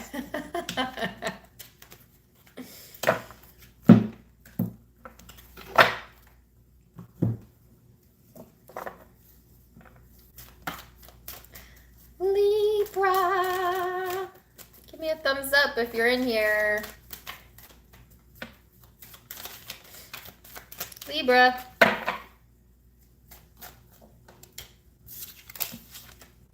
All right, Libra. So you have Mars here. Could be Aries energy for some of you. It's all about action, okay? So I feel like this is all about desires and impulses and courage and excitement, and you might be ready for a little bit of excitement in your life this upcoming week. Something that makes you feel driven, something that makes you feel creative, especially if things been kind of like at a lull. Libra, I feel like you're ready for a change. Okay, you're ready for things to change. Let's see. And it says the law of attraction assembles happy relationships. So it says the law of attraction cannot bring you a well-balanced, happy person if you are not yourself a well-balanced and happy person. All right. So you can say and pronounce to the world all you want, what you want. But if you aren't also the energetic match to that, you can't get it. You can't manifest it. So it's not about pronouncing and telling people who we are and what we want. It's about feeling who we are and what we want and being in alignment with that. So remember that this upcoming week, Libra, because you're really being encouraged to take some sort of action here. And so you want to take action towards what? Like the things that you want. But But before you take action, Libra, ask yourself, is this coming from a place of alignment or disalignment? Meaning, like, am I in the emotion of what I want to feel? And if the answer is yes, this is your moment. Go for it. If not, if you're coming from a place of anger or doubt or frustration, then this is saying no. Let that pass first. You know, never react in anger. You will always regret it. You will always regret things that you say and do when you're angry. You want to know why? Because anger is not in alignment with who you really are. And you can't think clearly when you're angry. You can't. And we tend to be a lot harsher when we're not feeling good as well.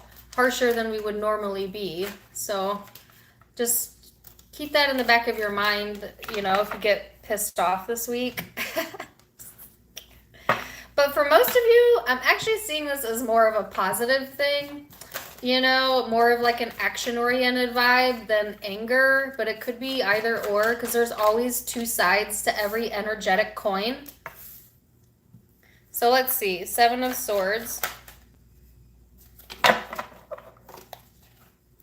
And I saw another card flip. Did I?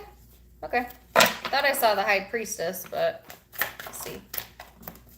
Seven of Swords. Not crazy about that. The Knight of Cups.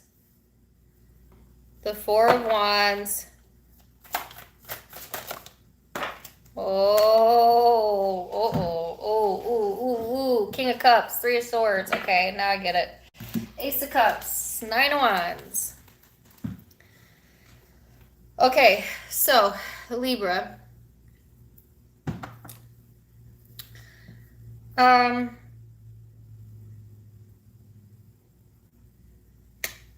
don't know how else to put this. Watch your impulse this upcoming week. Watch your impulse. Yeah.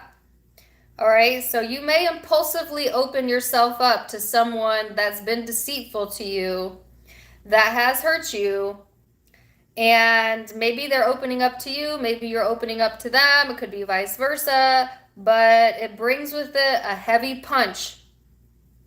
So if you're not in a good feeling space and all this old issues come up, or this person comes up in your life and you take impulsive action towards it, you're going to find yourself back in the space of being hurt or being pissed off.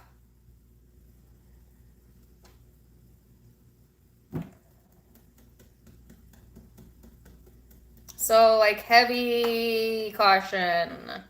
Heavy caution. Now that's not for all of you. For others of you, you know, someone's not telling the truth here, Libra, about how they feel. You know, and it's the reason being is someone's trying to keep the peace. You know what I'm saying? So it's not like you're hiding your feelings because you want to lie. It's because you want to keep the stability and peace in your life, you know? So it's just like keeping things to yourself, keeping thoughts and opinions to yourself, because you kind of know like nothing good is going to come out of me saying this to this person or about this person. But then things kind of get a little bit heavy here and emotional. And so you might impulsively say or do something that you otherwise would have kept to yourself. So, I mean, I have a song playing in my head. Really? So annoying. Say what you need to say. Say what you need to say. Some of you need to say it anyways. You're going to say it anyways. You don't freaking care if it hurts. You've held it in. You lied about it. Or you kept it to yourself. But you know what? Someone's letting their guard down. There's an opportunity here to express, and I think some of you are definitely going to take that opportunity, or this person is.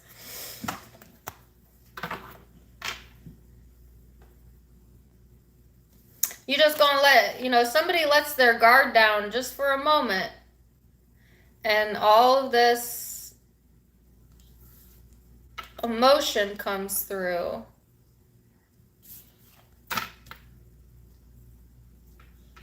And then what the result is like a lack of stability. What is this? What is the Three of Swords? The Moon. Libra, the Death card. Some of you dealing with Scorpio for sure. So, Libra, for some of you, it's like,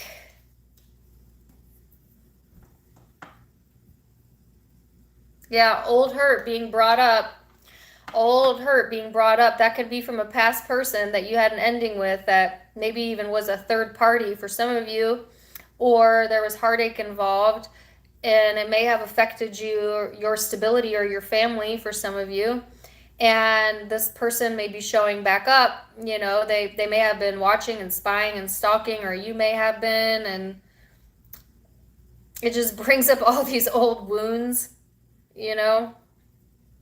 Now, not all of you have a person from the past returning. Some of you, it's like old emotions creeping up that you may have suppressed or ignored. And, you know, for the most part, things are going well, you know, and you're moving along and processing emotion well.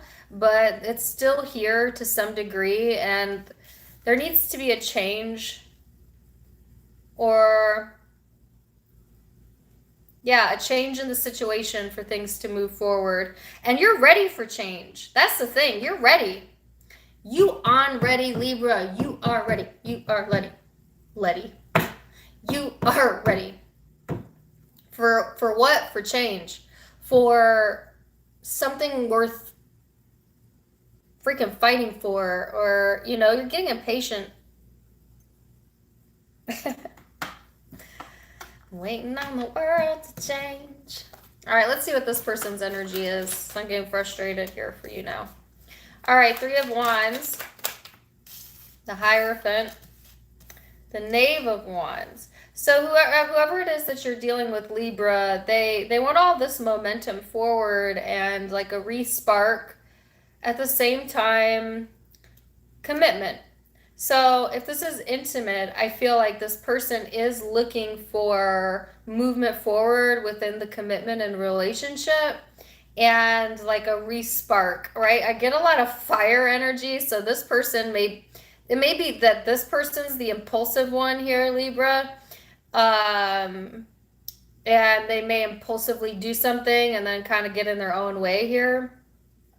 But it certainly could be either or. But I feel like this person's ready for excitement, and you're kind of ready for excitement. So you're kind of in the same energy there. And this person they're trying to do the right thing, you know, but they're also feeling a lot of impulsive energy. And that could take the form of a lot of things, you know. It could take form of desire. It could take form of immaturity if they're not highly evolved, impulsivity. What's the Knave of Wands? Yeah, Eight of Wands. They may want to communicate if you're not currently communicating with this person. They could be going back and forth about it currently. Or there needs to be a discussion here, and this person's kind of going back and forth about the right thing to do or say, or what the best action would be. This should be an interesting week. You wish you could see the cards? You can. Open up the entire video. Yeah, you don't have the whole video open. You can see the cards. I mean, you don't have an aerial view, but I'm telling you what they say, so just trust me. So yeah, that's what I have for you, Libra. You have Aries energy, Scorpio energy, Pisces, Aquarius, Libra, Gemini, Taurus, Cancer, Pisces, Aries. Did I already say that? Yeah, Leo, Sag. I already said that. Yeah.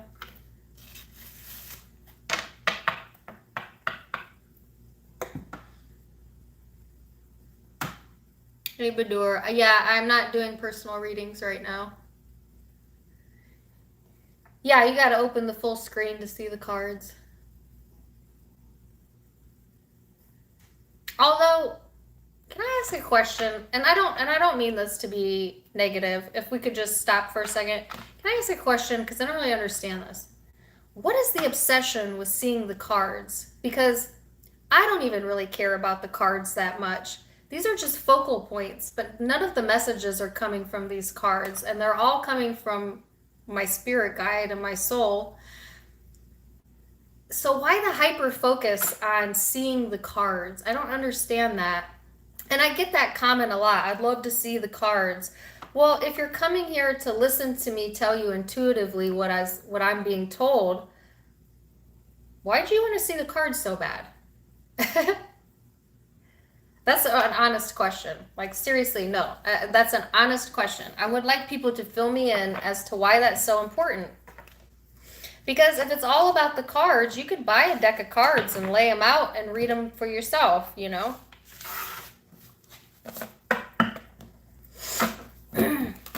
To learn from, yeah, I could get that.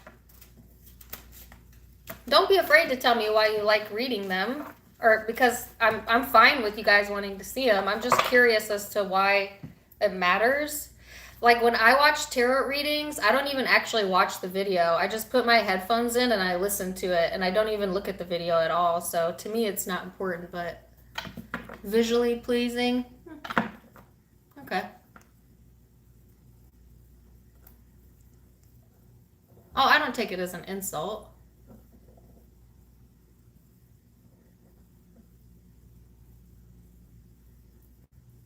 Oh, you like visual? Okay. To see the details. Damn, Dana's so fine. All right, well, that's not what we were talking about, but thank you. You guys are so funny. Visual learner. So it sounds like just for a lot of you, you like the visual. Some of you like the sexy cards.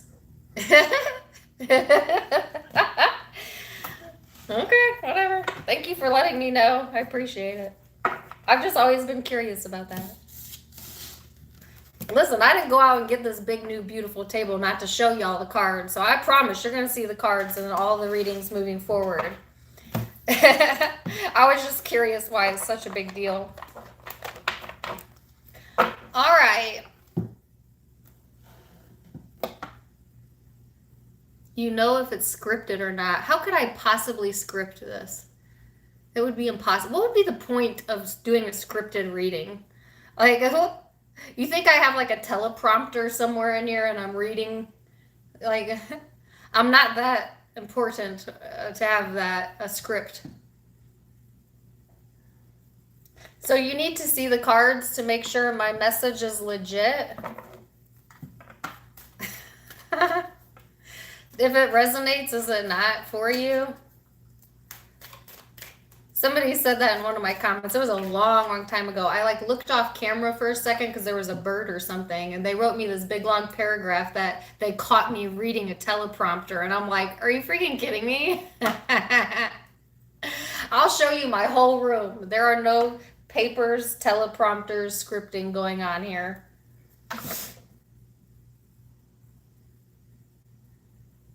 Okay, I'm going to do Scorpios, and then we're going to move forward. Sorry, I didn't mean to go on that rant. All right.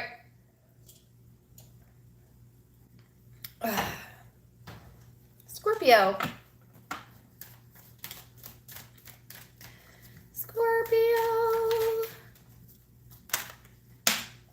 Scorpio, you have two cards out. Sagittarius and Venus. It's a lot of fire for a water sign. certainly could be dealing with Sagittarius, especially if it's in their Venus or your Venus placement. But this is all about beauty, harmony, romance, magnetism, sensuality, sexuality, attraction, indulgence, independence, self-sufficiency. This has like all been your vibe for this whole year, quite honestly, you know. So I feel like this week for you is all about almost doing what you want, you know, and not having anybody tell you what's right for you, like kind of following your heart a little bit more, Scorpio, or following your attraction is more likely, you know. So let's see what that's about.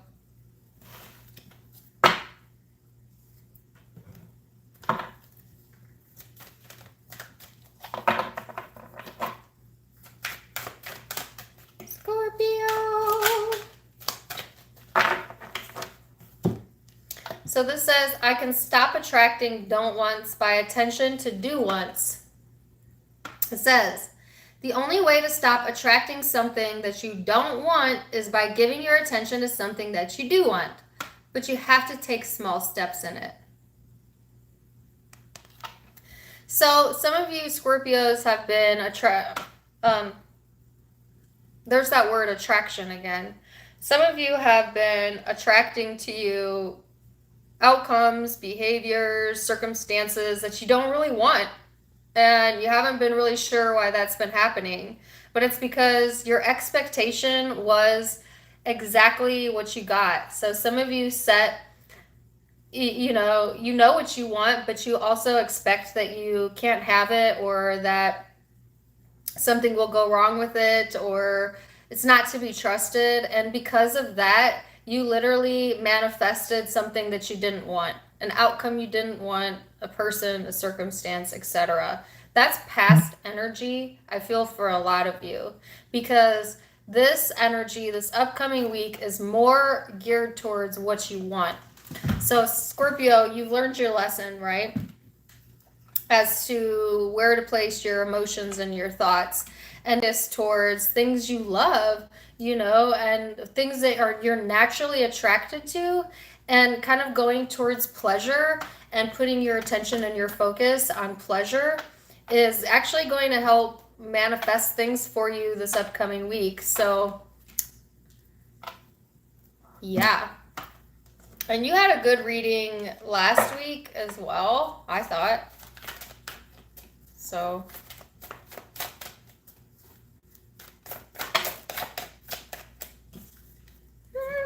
I knew that was going to happen. Pick those up in a minute.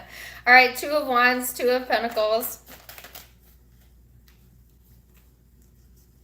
Oh my gosh, you got like the whole deck here. Look at this.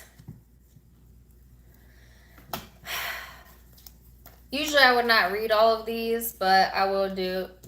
They were very insistent, so I'll read it. So Two of Wands, Two of Pentacles, going back and forth here on a decision. Then the Tower, so you're making a decision this week.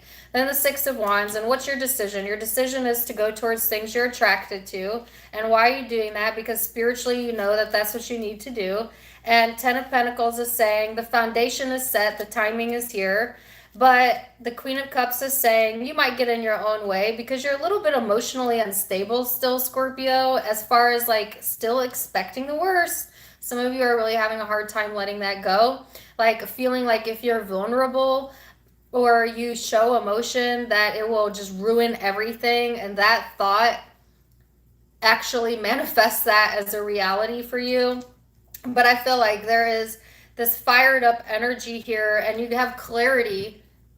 Woo! Clarity here. And feeling more practical, feeling more grounded by the end of the week. So I just read like 15 cards in 5 seconds or less. How do you like that? So obviously there's a lot going on here, okay? I feel like Scorpio, you've been in this place where I don't want to say you've been stuck, but you have definitely been toying with things in your mind as far as like what path you want to go towards and which one would be the best for you, and like really trying to dive into your intuition and what that's telling you, and your for some of you spirituality. It's like you want like this firm foundation here, Scorpio, but at the same time, you almost fear the loss of it. And so for some of you, that fear of loss is so much stronger than the desire to have what it is you deserve, that it sabotages you or has sabotaged you in the past. So I feel like this is mostly in the past though, right? Because I feel like the encouragement this week is to go towards things that you want, that you are naturally attracted to you, that's naturally attracted to you, that may be very magnetic to you, kind of. Because there's clarity here and a sense of feeling more in alignment. Okay, so for some of you, you've been in disalignment from, it's like emotionally not really knowing what you want, but definitely knowing, it's so funny, what you desire. Like some of you, there's a disalignment between what your emotions say and like what your desire is. And then also what you believe is practical for you. So lots of competing priorities. Do I go with what my emotions tell me? Do I go with where my desire is? Do I go with what makes sense? You know, I feel like there's like that type of thinking going on here. But the encouragement is to actually go with the desire, which is really interesting because usually I would say go with the emotion. But your emotions are kind of lying to you a little bit this week, or they're a little bit unstable, so they may not be pointing you in the right direction. And yes, you will have clarity in what's practical and what makes the most sense, but you're not striving to live a life of practicality, are you, Scorpio? That would be very boring for Scorpio. Scorpios, yes, you like predictable. Yeah, you do. But you're also the sign of unpredictable. So actually, you don't, you know. So it's not that you don't like practicality, but it gets boring after a while. You know, it's like once you know what to expect in a given situation or a person, Scorpios tend to get bored because you like to feel desire. You know, you like to feel motivated from that space. So follow your desires this week, you know, shake it up a little bit, because I think you have been doing what's practical and you've gotten some clarity there. You've gotten a good foundation there as well. But now it's like, okay, you've got to level 1. Now let's go to level 2. You know what I'm saying? So it's like once you have a roof over your head and food in your mouth and you have all of your practical needs met, now you go to the next level, which is bringing creativity and desire and imagination into what's possible next. So you start with the foundation and then you build off of it. So I feel like, yeah, that you're going to level 2. Now,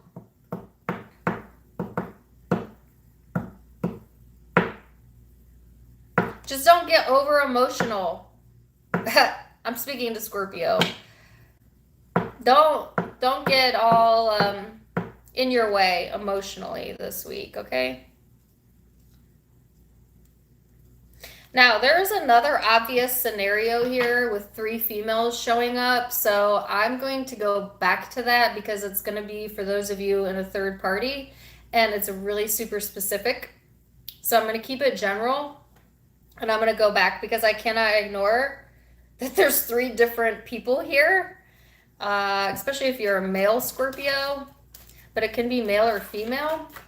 So we'll go back to that in a minute.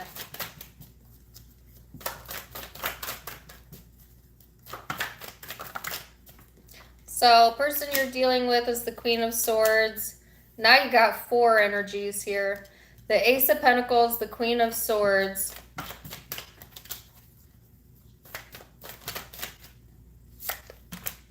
The Ace of Cups.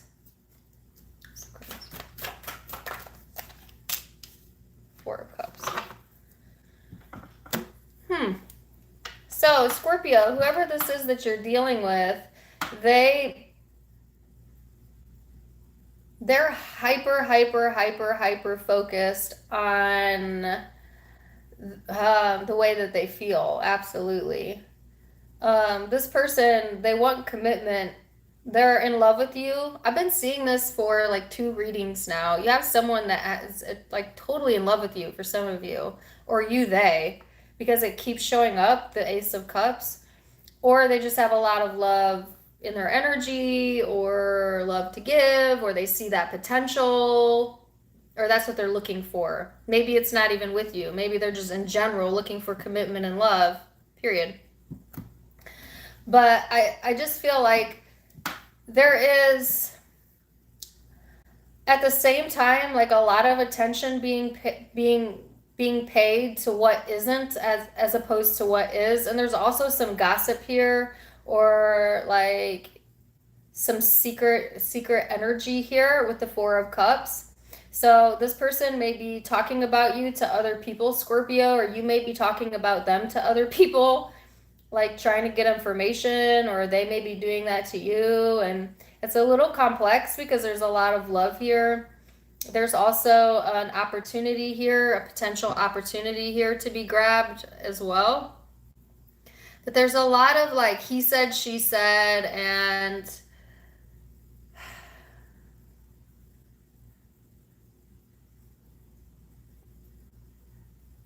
some of you could definitely be dealing with air energy with the Queen of Swords here. So this deck is really unique, Scorpio. So the Queen of Swords in this deck represents the widow.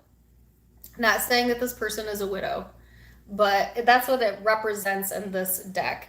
So like this energy is really focused on something they lost, on someone that they lost. If it was you, they're very focused on that. Like if you had an ending with this person, they're still in love with you. They still think about you all the time. They're stuck there, you know, and may want to speak to you in private or speak to you in secret, or you may want to, you know, but they want it to be between you and them, and only you and them, you know. Like if this person is wanting to like open up emotionally, Scorpio, they just want it to be between you and them and no one else. You know, they don't want other people talking about it. They don't want you talking to other people about it. And or you don't. It could be your energy as well, because Scorpios are very private people, especially when it comes to their love lives. But yeah.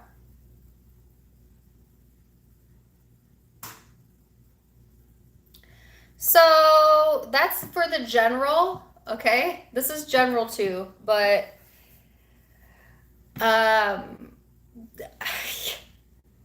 there's a small percentage of you that have a third party, okay, or multiple people involved. And so now that's the group I'm going to go into. And you know if you're in this group. Scorpio, some of you have multiple options, okay? I'm seeing 1, 2, 3, 4 females, all right? Now, not all of them need to be intimate. Some of them could be platonic, like your mother, your sister, your friend, whatever. Or some of you are definitely playing the field, which is totally fine if you're single. But some of you ain't single and you're still playing the field, and it's going to catch up with you this week, all right? So someone's going to get word of this, or like attention may be drawn to it. And like it could get very emotional. Like there could be someone involved that gets very emotional here, and then someone who gets really pissed off, and then someone who's like, I'm done, you know? So if you're juggling multiple people, all of those people may find out at the same exact time this week. And they may talk to each other about you. And I don't mean to laugh at you, but Scorpio, if you're playing games like that, it's kind of funny because karma's, you know, can't do that. Can't do that. You know, you're going to lose. You're going to lose this foundation that you built because of this juggling game you got going on here. You know, if you have, like, some of you have multiple people around you, yes, but you could care less about any of them except one. One has your undivided attention. That's the one that feels like they've lost you, actually. And someone may come to this person, or they may catch wind of all these other people involved in your life. And that may really, really not make them happy. But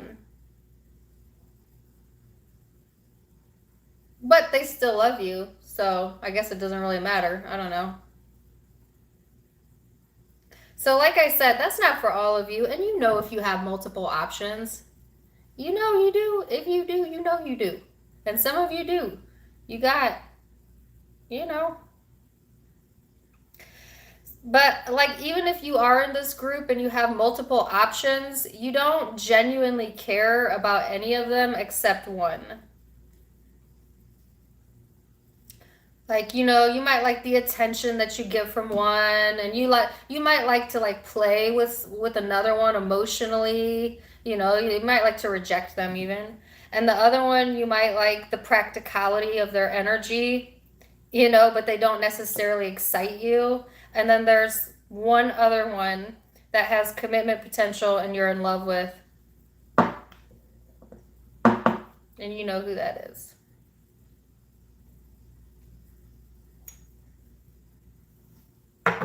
So it could be dealing with Sagittarius, so another Scorpio.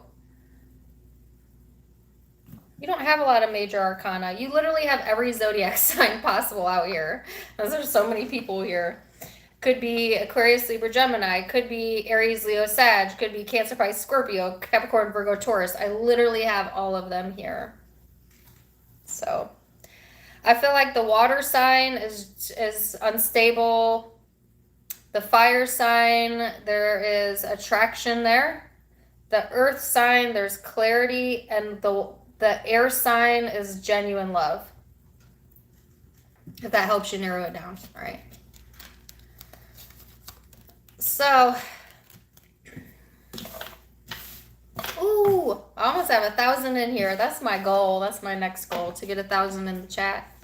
Give me a thumbs up if you're in here. That was a complex reading. Okay. Leave it to Scorpios. Now, I'm not trying to tell like my friend's business, because I know that my friend that is a Scorpio, his friends also watch me because he tells everybody about me and he advertises me to everyone, which I love him so much. Thank you. And I ain't trying to say his news. I don't know why I can't even say it now, because I know someone that he likes watches me, but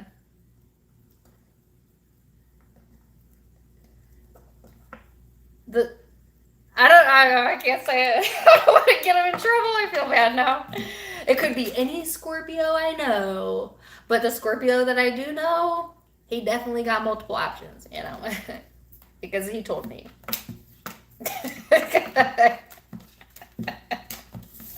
So, and he's single. So who cares? If you're single, you can do whatever you want.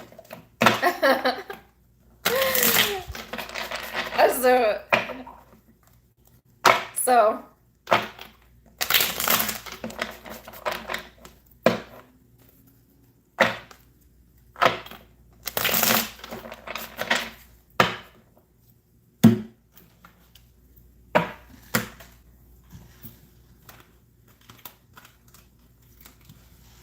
I hope he doesn't watch this, because I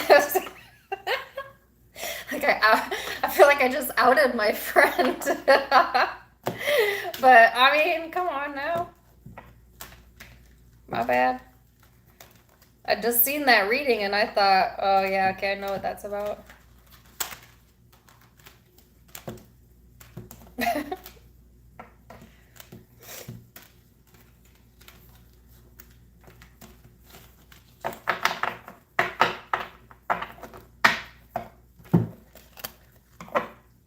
Okay.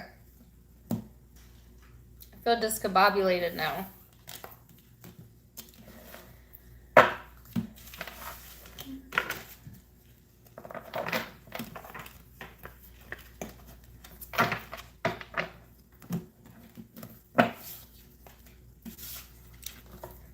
Sagittarius.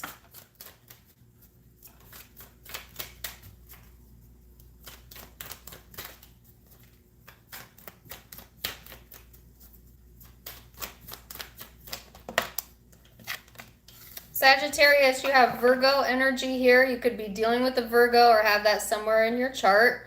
This is a very methodical energy. It talks about your daily habits and your health and, you know, giving some attention to that this upcoming week. It can be somewhat of a nervous type of energy or maybe even overcritical.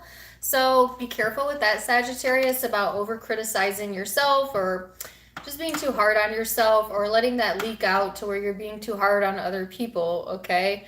And if that's not you, you certainly could be dealing with someone like that. But, yeah. And I think I said this last week, but the best way to, I guess, make significant changes is to change something in your daily habits. Yes. Because your daily habits over the long run equal the quality of life that you have in the big picture. So look at your daily habits, Sagittarius, this upcoming week and see different ways that you can try and improve on some things that you're doing or maybe add something that you don't usually do or mix it up a little, you know. And then the law of attraction says, I'll not ask others to become different for me. So this says, let your vibrational relationship escrow percolate and give it to your undivided attention so that you become a vibrational match to it. And then, when the law of attraction brings all of it together, there are not any bugs to be worked out. So, it's interesting because this card combination is all about accepting ourselves for who we are and accepting others for who they are, even when they don't play the role that we like, even when they don't exhibit the behaviors that we want. It's saying, you know, that you're not going to ask them to become different for you. Rather, honor who you are, honor who they are. If you're a match, you're a match, and if you're not, you're not. But when we need other people to be different for us to love them, that's a red flag. You know, if someone comes to you, Sagittarius, and they say, I really, really, really love you, but I really need for you to stop like being like that. Or I really need for you to be more quiet and less blunt. That's impossible for a Sagittarius to do. So, you know, for the most part, not all of you, but you get what I'm saying. They've placed now conditions on the relationship by asking you to modify who you are to make them more comfortable. Is that fair? Does that sound healthy to you? No?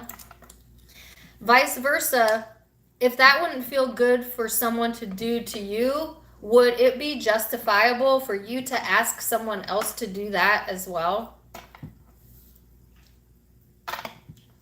You know, sometimes we just want people to just be anything other than who they actually are.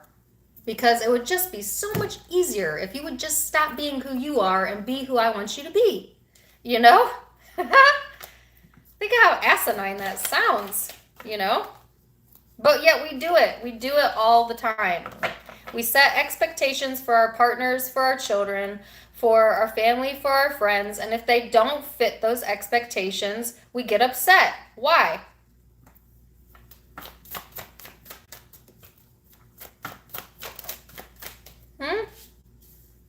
So let's see. The Five of Cups, the Magician, the Hermit, the Death card. So Sagittarius, this is needing to leave the past in the past. Some of you are like really beating yourself up over something here, or someone you're dealing with. I have a lot of Virgo, Scorpio energy here, but it could be any zodiac sign. I feel like there's a lot of self-reflection going on and a lot of change this upcoming week, okay? Some of you are manifesting an ending here because you're so freaking hyper-focused on something you don't want or a behavior you don't like that you're actually manifesting more of what you don't want, or a behavior you don't like, or a trait you don't like. So if you've done something that you feel bad about, or if you have emotional things that you find yourself getting stuck in, stop being so hard on yourself. Stop. You know, don't be so hard on yourself. You know what? We all do things that we regret. We all have screw ups. But don't be so critical.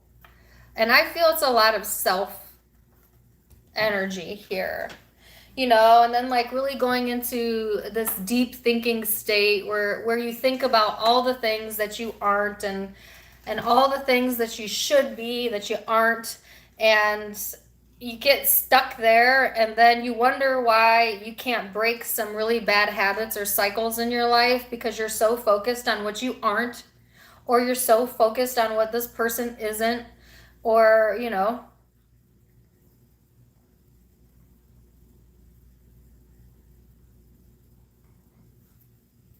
But there is a change here, so that's the good thing. There's some enlightenment here. You're manifesting. What we're always manifesting, but we're either doing it from an awake conscious state or a sleeping subconscious state, so to speak. But we're always creating, regardless. You can't not create. If you're not creating anymore, you're dead. You're always creating. You cannot turn your brain off. You cannot stop life. You cannot stop the momentum forward. You cannot go backwards. Those are the simple laws of being a human being, right? So if that thought train never ends and it's never done and it's always moving forward, what thoughts do you want to bring with you on that train? Is it past hurt? Is it regrets? Is it things, you know, is that what you want to bring into the future? Because if that's what you're focused on, who you aren't, what you like, gosh, I really need to fix this about myself. I really wish I wouldn't have done that. I'm so mad at myself. Why did I do that? I slipped behind. I was doing so good and now I'm doing bad. And, you know, like those type of thoughts that trip you up. You're perfect the way you are. The mistakes were mistakes. There are no mistakes. There are only experiences.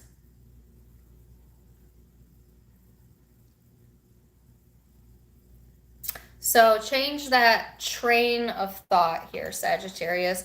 Change that train of thought, and do not ask yourself to become different than who you really are. It's okay to be a hot mess. Now, I'm not saying all of you are hot messes. Some of you actually have your shit together. Really cool. Really cool. So that came out of nowhere. Some of you really have your stuff together and you're doing really good. But you have this moment of self-doubt this week. And that self-doubt can make you feel like you need to be someone different than you are. And who you are is perfection in every form, you know, different than perfection. It's an impractical request. All right, so let's see what this person's energy is here. Sagittarius. Oh, I was talking about. Oh, I love this song. Hold on, it'll come to me. Da da da da da da da da da da da da da da da da da da. Is it Aaron something?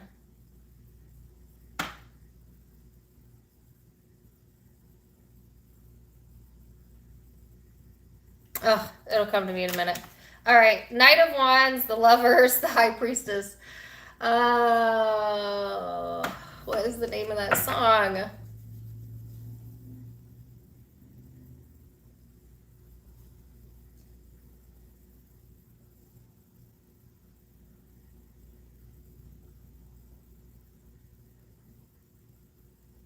All I can hear is the lady that sings in the background.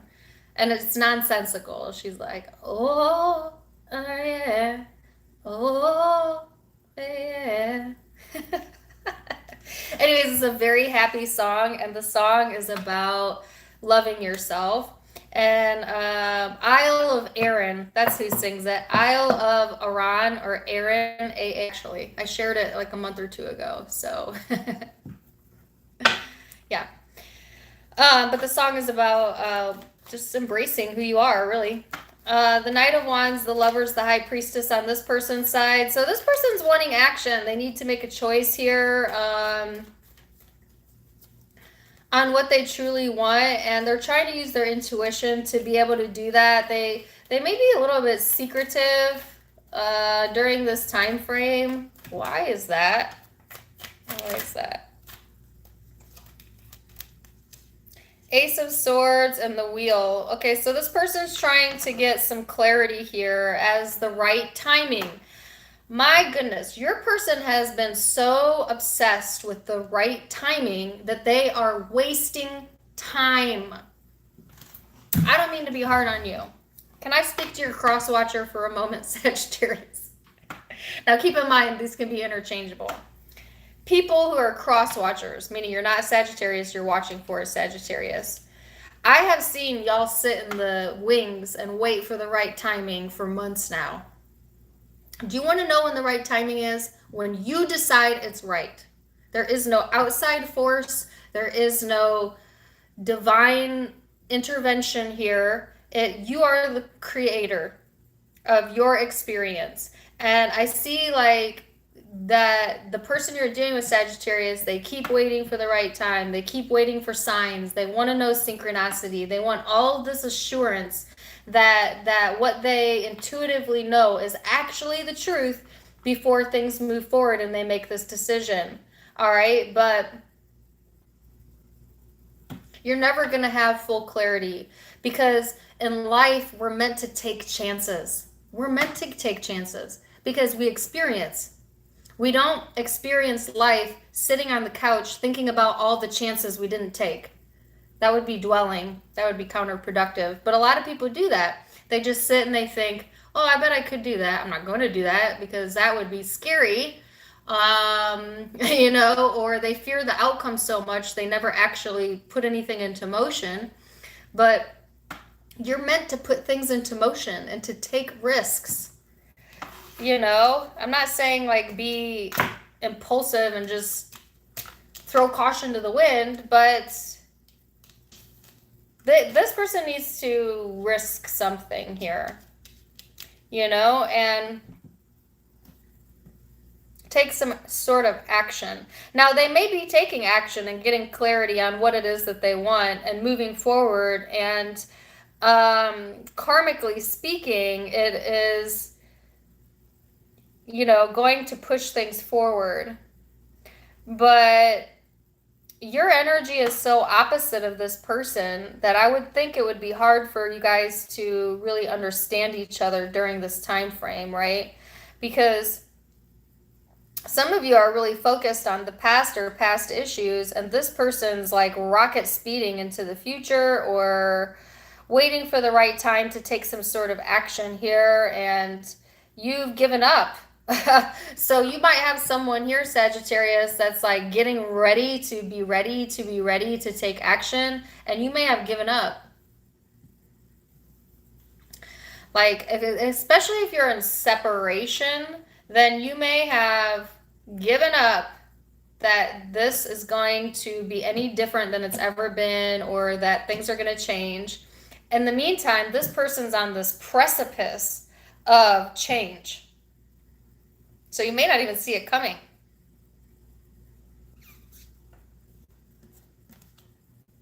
Because there's communication and action at the bottom of your deck. So, or it could be like this person thinks there's all these things that they need to do to get the ball rolling, and you're just done. You're done. You're already done. They may not know you're done, but you're done, you know? So it could be vice versa.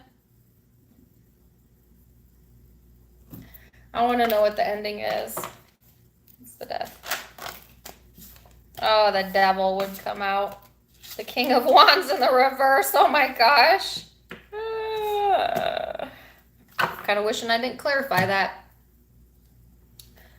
So there's a lot of stubbornness that has to come to an end within the connection for it to be balanced, but there's a lot of codependency here. So there's codependencies within the connection that have yet to be balanced out. There is karma yet to be balanced out here, and somebody's really getting impatient, angry, even egotistical, toxic. Ooh, you might want to avoid this person.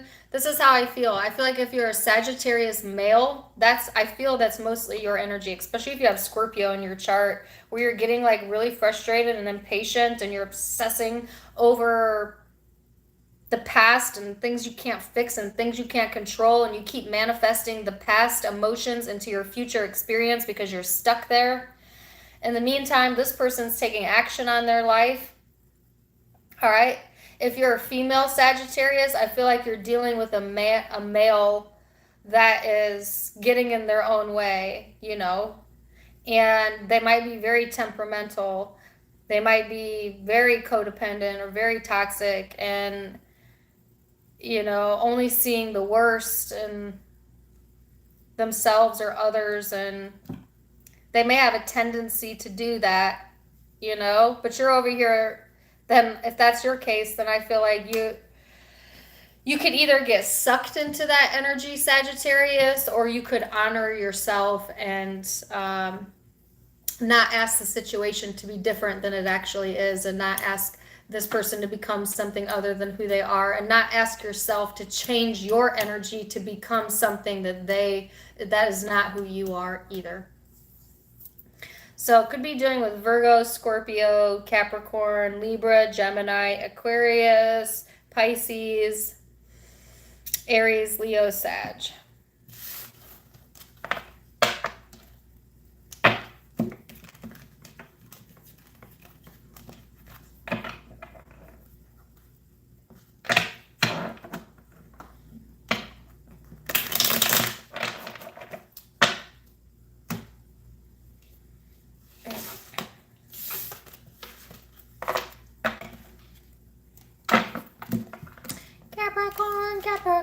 Capricorn.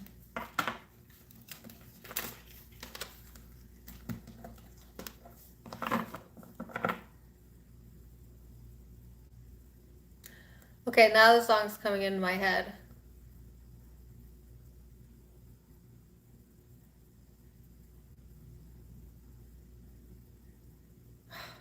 And it's gone.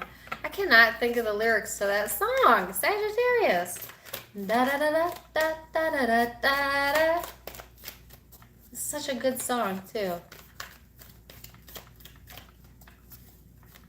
Oh well. Capricorn. Oh well.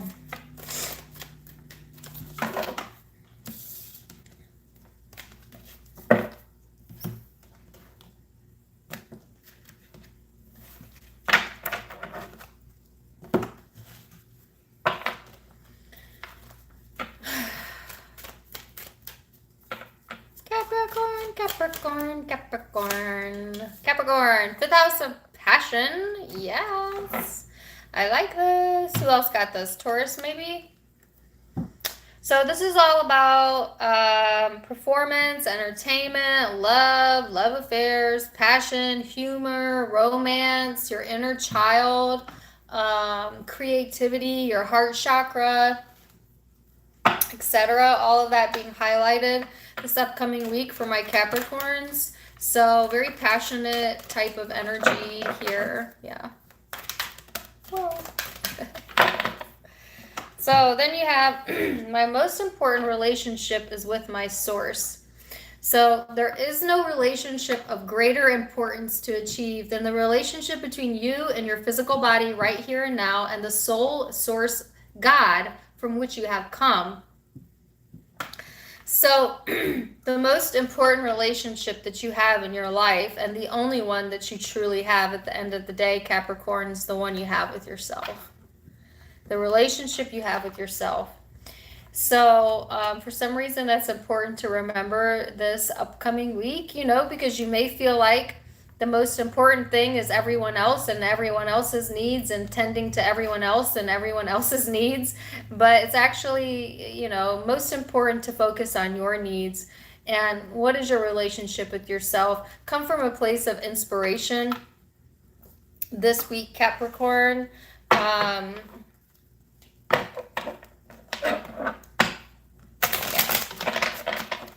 Especially if you have Leo in your chart.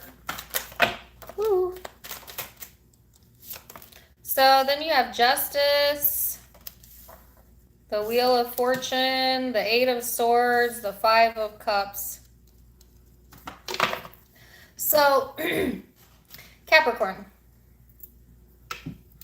I feel like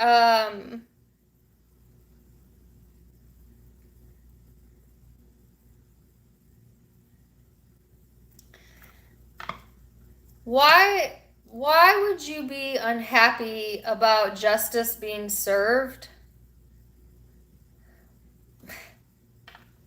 Some of you, there's been like a karmic rebalancing of the scales, but it's not, you don't feel it's in a positive way, or someone you're dealing with doesn't, but I feel it's mostly you.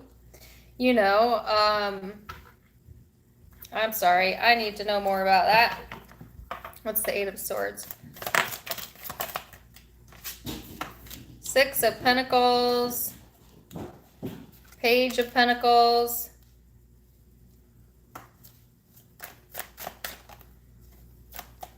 sorry, I don't mean to go extra for you, Capricorn, but if Scorpio gets 24 cards, you can get a little bit more too. Okay, 5 of Cups, the Fool. So, yeah, Capricorn. Okay, so this is what I feel. There was an opportunity here that someone feels was stolen from them. Okay, and even though there is more than enough to go around, someone doesn't see it that way. You know what I'm saying? So I feel like there's abundance all around you, Capricorn, but you keep focusing your attention where it is not. You know what I'm saying?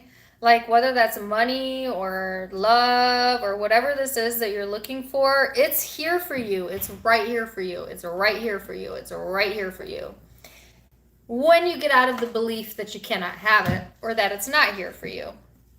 So some of you have a really strong belief that you must like protect yourself or restrict yourself and penny save or, you know, kind of be a bit closed off.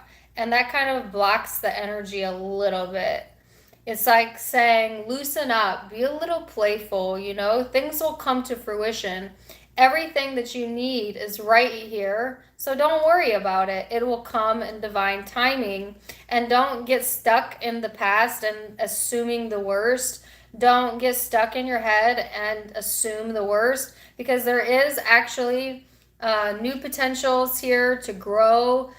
Finances in particular, but like I said, could be a relationship and have some sort of new beginning.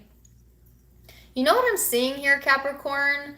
Like genuinely two sides to the coin here, you know? So There's two sides to every energetic coin. If you watch Abraham Hicks, Esther Hicks, then they reference it as a yardstick. There's always two sides to a yardstick, right? The positive and the negative. And you're in the middle always. And what your free will comes in is which side of the yardstick are you going towards here? So some of you are definitely getting stuck in the more negative end of the yardstick, and you're doing the self-doubt bullshit. Excuse my French. You know it's bullshit though. Doing this self-doubt, self-pitying, nothing's ever happening for me type of dialogue thing going on, and therefore you're creating just exactly that, because that's what you're saying, that's what you feel is true for you, so that's what's true for you. Now some of you are on the other side of the yardstick here, where you believe that karma will always have your back, justice is being served, that this new potential is going to be so much greater than you ever really dreamed possible, and there is that new beginning, and here it comes. And now you're passionate, now you have something to be passionate about, and you got there by figuring out that there's two ends to the yardstick. Thanks for the $20, Erica. So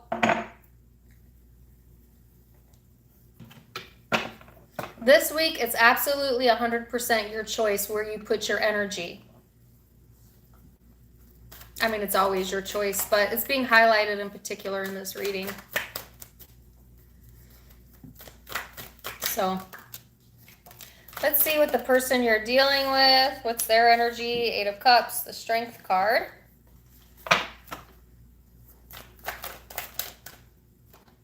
Four of Cups, and the Magician. Woo! So this person, Capricorn, they're doing kind of like this little song and dance here, right? Where they are, they're taming the beast, right? So if this person had a fear, they are tackling that fear. They are still kind of going back and forth, but their energy is getting a little bit more stable than it had been in the past, you know? Because I get like the song and dance type of energy. They are creating kind of a struggle for themselves though, a little bit, because they are swinging back and forth between, I guess, like what's practical and what's not practical, or I just heard the struggle is real. So, okay. So the struggle is real is this person's mantra maybe, or their mentality, or the way that they think about life, you know, like the struggle is real. But the struggle is real because they believe it's real and they believe it should be a struggle. Think about the yardstick again. At this end is struggle, and at this end everything flows. And so this person made the intentional decision to place their energy in the struggle. Now, you have that same choice. Would you like to follow suit, you know, or not? Right? So, thanks for the super chat. Love you too. Thanks, Judy. Don't join them in their struggle. Don't help co-create a struggle with this person. Do not believe them when they tell you that everything must be a struggle. You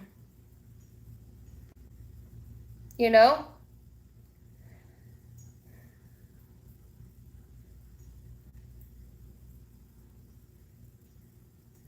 Because if you get sucked into that, Capricorn, you'll go on that journey with them, right? So why not instead you focus on the flow and encourage this person to meet you in the flow versus you lowering yourself to the struggle, or vice versa, you know? Because you know where it's at, right? You know where the passion is at. You know where the money's at. You know where the abundance is at. You know where it's at and where it's not. And it ain't in the struggle. I'll promise you that. Okay, so Shaylee, I try not to read the comments, but I just read your comment and it immediately brought a song in my head. Don't bring me down. Goose. Is it goose? I don't know what it says. It's don't bring me down. Did he say goose? I don't know who sings that. Is it Bruce? Was that the song you were thinking of too? Yeah. Don't bring me down, you know? Oh gosh, now I have Hoosier in my head. Take me to church. Take me to church. I don't know the words to that one. Okay, so you could be dealing with Aries, Leo, Capricorn, Virgo, Taurus, Aquarius, Libra, Gemini, Scorpio. Yeah.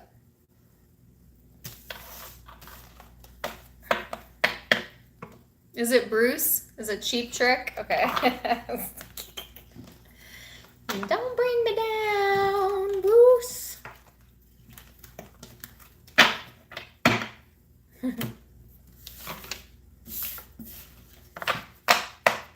I'm getting lots of songs today.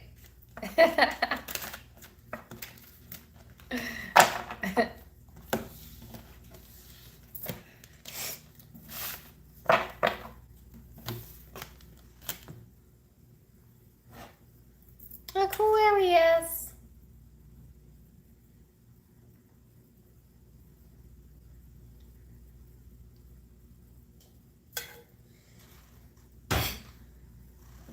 All right. Aquarius. So Aquarius, you have Aries energy here. All right, could be dealing with one or have that in your chart. For others of you, this is just being bold. You know what I'm saying? Like, this is very fiery energy for you, Aquarius, and will be especially true if you have fire in your birth chart. But this is daring, this is fierce, this is assertive, this is on a mission, this is boss mode, this is definitely a masculine energy, even if you're a female. So even my females, you might be coming off very dominating, boss mode, alpha, you know, like that. I got some alpha female Aquariuses in the house, or what? Male Aquariuses, same thing, you know. Now, on a negative end, this can be very impulsive. This can be argumentative. It could be a bit selfish. So watch that, okay? You want to keep it high vibrating. You want to keep yourself in a good space there, right? So this says, I must focus on wanted to manifest wanted. It says, if every time you see something unwanted, you realize that in the same moment your awareness of something wanted is better, and you quickly turn your attention into the direction of the newly emphasized wanted, everything in your experience will continue to improve.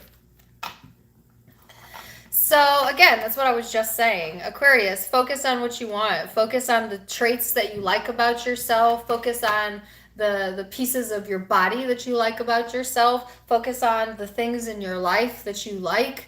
And pay no attention to anything other than that this upcoming week. And things will start flowing into you. I feel like there's a really fiery energy here, Aquarius, where you're ready for action. You know what I'm saying? Like, if you have been introverted or you have been kind of laying back, laying low, this week you're ready for like a new start or excitement or something to be exhilarating, you know, or you might have some exhilaration coming through that you've been waiting for. So see the Six of Swords here.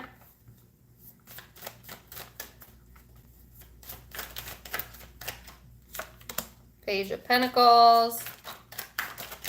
Whoa.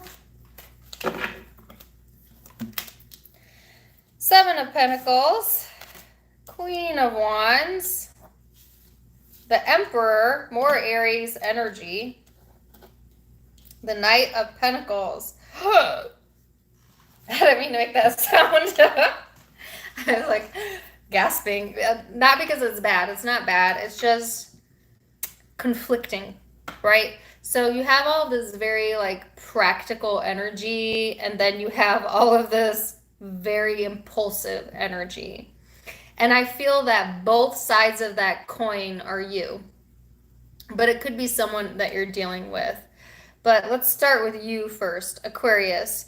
There's this desire to like move forward into new beginnings and like cultivate, you know, things that you think are going to bring you things worth cultivating, money or some sort of reward, okay, or time or energy, more time and energy, things like that. And you're getting really fired up about it, which I like. I like that you're getting fired up about the new direction of your life, but at the same time, there is this very strong, dominating energy that's coming out of you this upcoming week that could halt your progress a little bit, okay? So watch your ego, watch your temper. You could be a little bit temperamental, you know, you could be a little bossy, you know, Aquarius, bossy.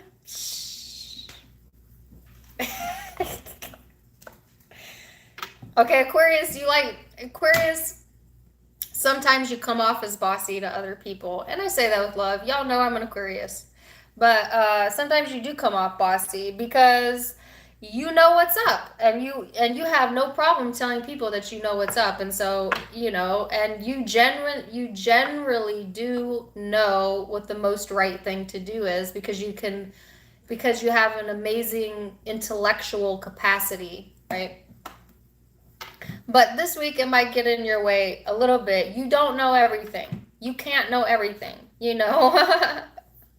So don't get egotistical with it, is what I'm saying. The better way to fuel this energy, Aquarius, is to be certain of who you are, you know? Be passionate, yes. Be intense, yes. You know, that will draw things into you that you want. Focus on what you want. Now, that's the good news. The good news is you are hyper-focused on where you're going, not where you were. So, for a long time, Aquarius, you were really stuck in the past. And it was showing up reading after reading after reading after reading. In this reading, at least this week, I don't see the past at all. I see that your hyper-focus is on the future, what's next, where are you going to plant your seeds, how are you going to grow your business, how are you going to grow yourself, how are you going to grow, period, you know, getting excited about that, getting fired up about that, and planting the very practical seeds that you need to plant. So I'm happy to see that it's all future forward energy, because you're a future forward zodiac sign, so you are in your power when you're focused on the future. So in that way, it's good, you know. And these are all positive cards, except for chill out on the ego a little bit, you know. But for the most part, it's all positive in that you're looking at things that you want, you know. And you're seeing the potential in all the different areas of your life that you didn't see potential in before because you were drowning in emotion in the past. And it was, you know, you were coming from a space of feeling like you couldn't win no matter what you chose. But now you've kind of like, what is, you let that go, moving forward. Now we're looking to the new, getting excited about it. Yeah.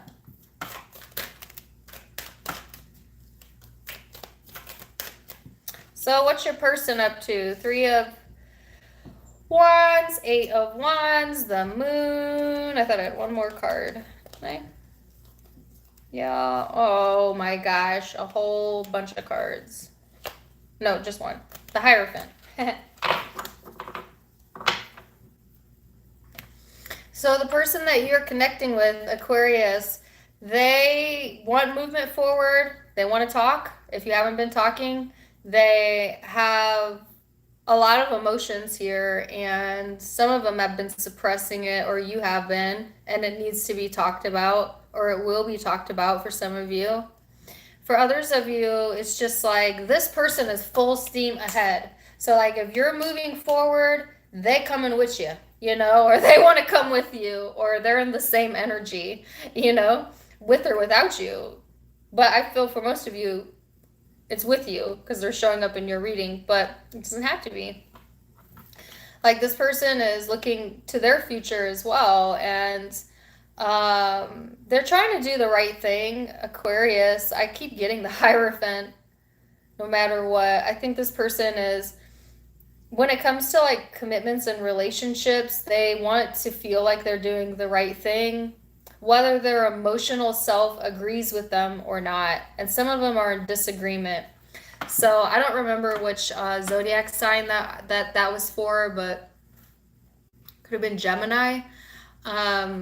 If you have Gemini in your chart, go watch that reading, because I feel like the person you're dealing with, Aquarius, is in the same energy that I felt in that reading, which is like what they feel emotionally doesn't seem to be in alignment with their belief structures about what's appropriate.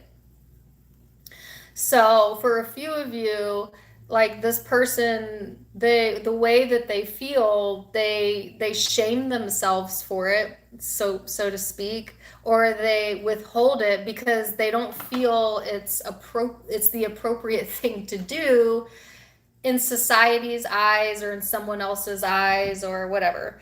So this person may be letting external opinions dictate their actions, which has worked against them this entire time by placing too much value in that versus following their heart, following their emotions.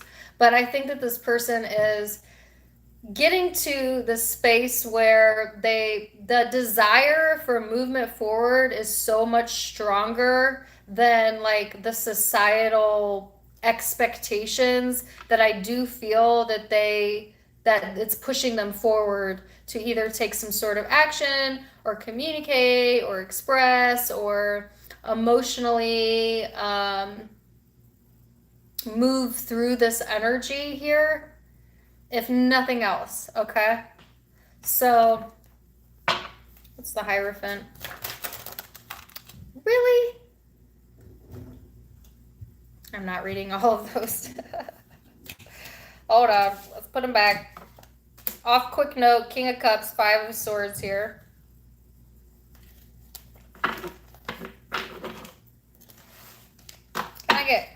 Give me one card. What's the Hierophant? The Six of Wands.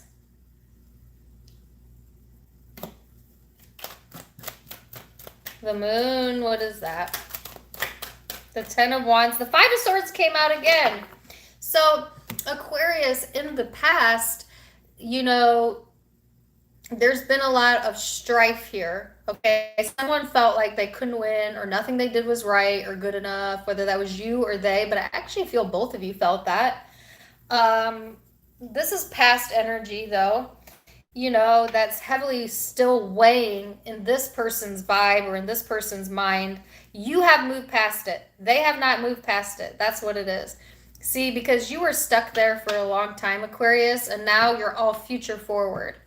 Now, this person still has the past in their energy, meaning they still either expect the worst or they expect the past to repeat. And you're like, nah, the past ain't going to repeat because I'm not going to let it repeat. But they may still fear that for some degree or another. And that gets really heavy. But I feel like they're trying to, they want attention, you know, or they're trying to pay more attention to their thoughts and the way that they're feeling and the way that they're thinking. This person is they still have like this old energy here, but don't get me wrong, they are still making progress forward, but it's coming, kind of the past is coming with them to some degree, which kind of sucks because they really need to let that go, that expectation go. So if this is someone that you dealt with in the past, Aquarius, here's what I feel. You're not the same person that you were, that this person knows you to be. Let me say that again. If this is someone from the past, you are no longer the person that this person knows you to be. Like the version that they have of you in their mind is outdated because you've grown since then. I don't know why that was important. Why was that important? I don't know. But so this person isn't the same person either, though, you know? So, okay, so some of you are still expecting each other to be how you were in the past, but neither of you are the same person. Neither of you are in the same space. Neither of you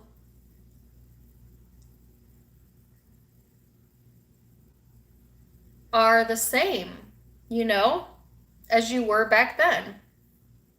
So if you're gonna approach the situation, or if your cross watcher is gonna approach the situation, then they should expect new and better, and you should expect new or better, because neither one of you are the same anymore. And that's actually a good thing, because you're in a very positive energy. This person's moving forward. They still got some baggage though.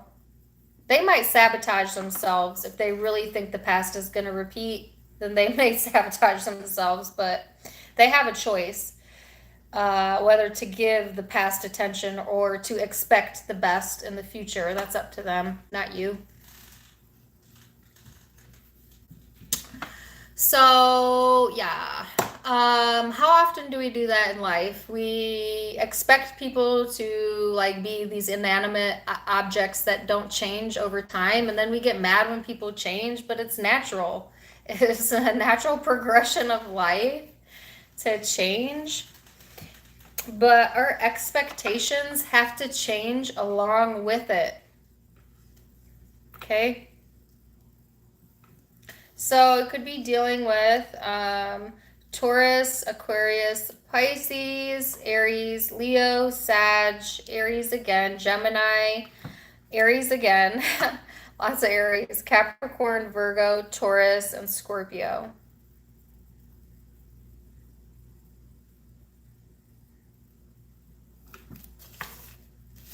So whatever your expectations was of this person in the past, Aquarius, or to the cross watcher, whatever your expectation was of the Aquarius in the past, wipe the slate clean, because you're not the same person, they're not the same person.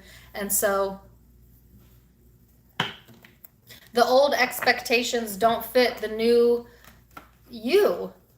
And I actually see that as a good thing. So if you always expected the worst out of someone, expect the best. I don't know. Yeah.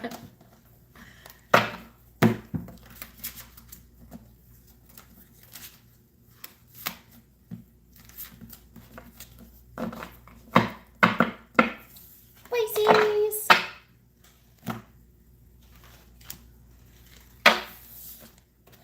Holy cannolis, 3 hours. I knew it.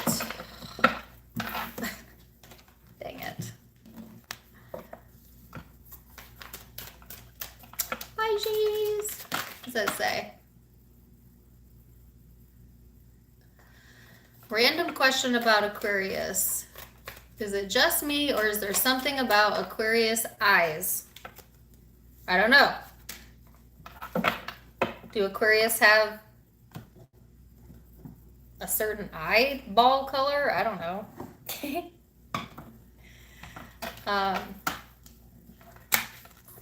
I think Aquarius usually have eyes of children. Does that sound creepy? I didn't mean for that to sound creepy.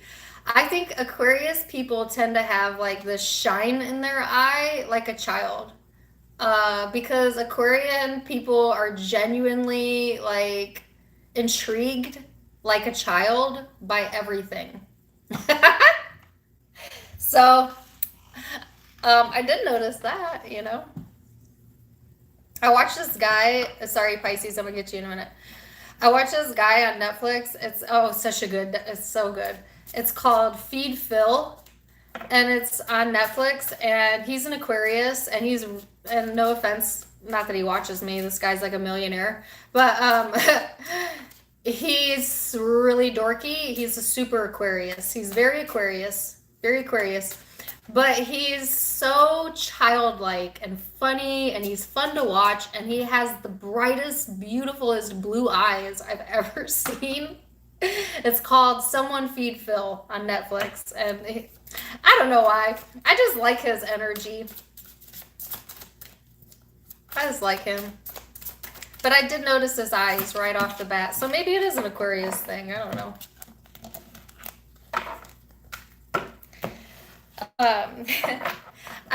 Here's a funny story too. I messaged Phil my readings, not because I was trying to advertise myself, but I felt so connected to him as an Aquarius, watching an Aquarius, and his wife is an Aquarius, so I'm like, oh, he'll get a kick out of this. He's a celebrity. He never answered. So if Feed Phil, if you're watching me, I have tried to reach out to you. Okay.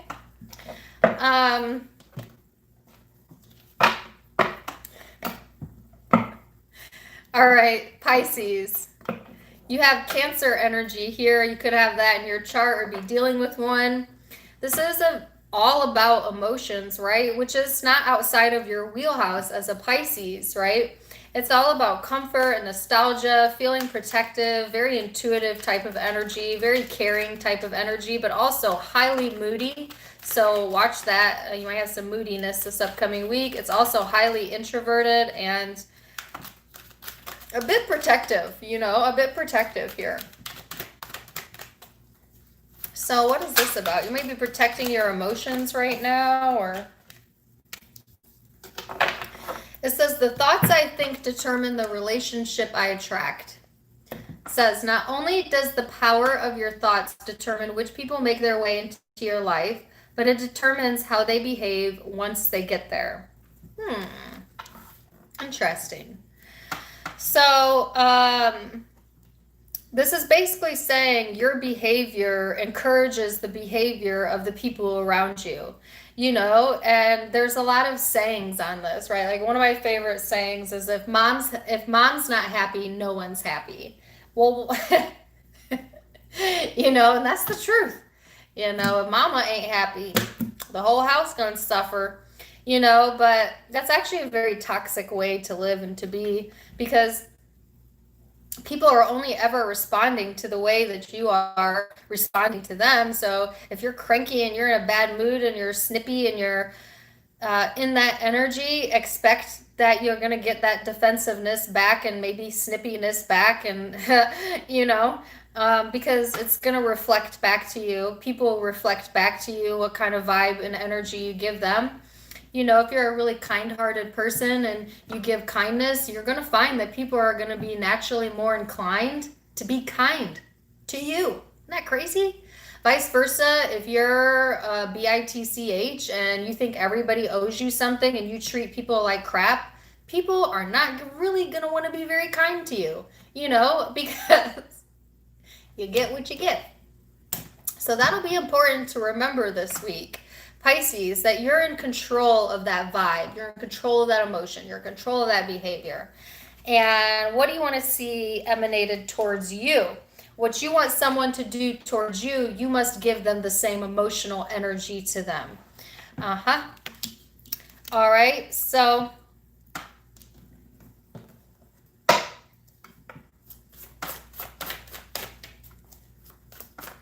let's see where this is headed. I can't believe I've been live for 3 hours and I haven't lost my voice. Ace of Wands, Queen of Cups.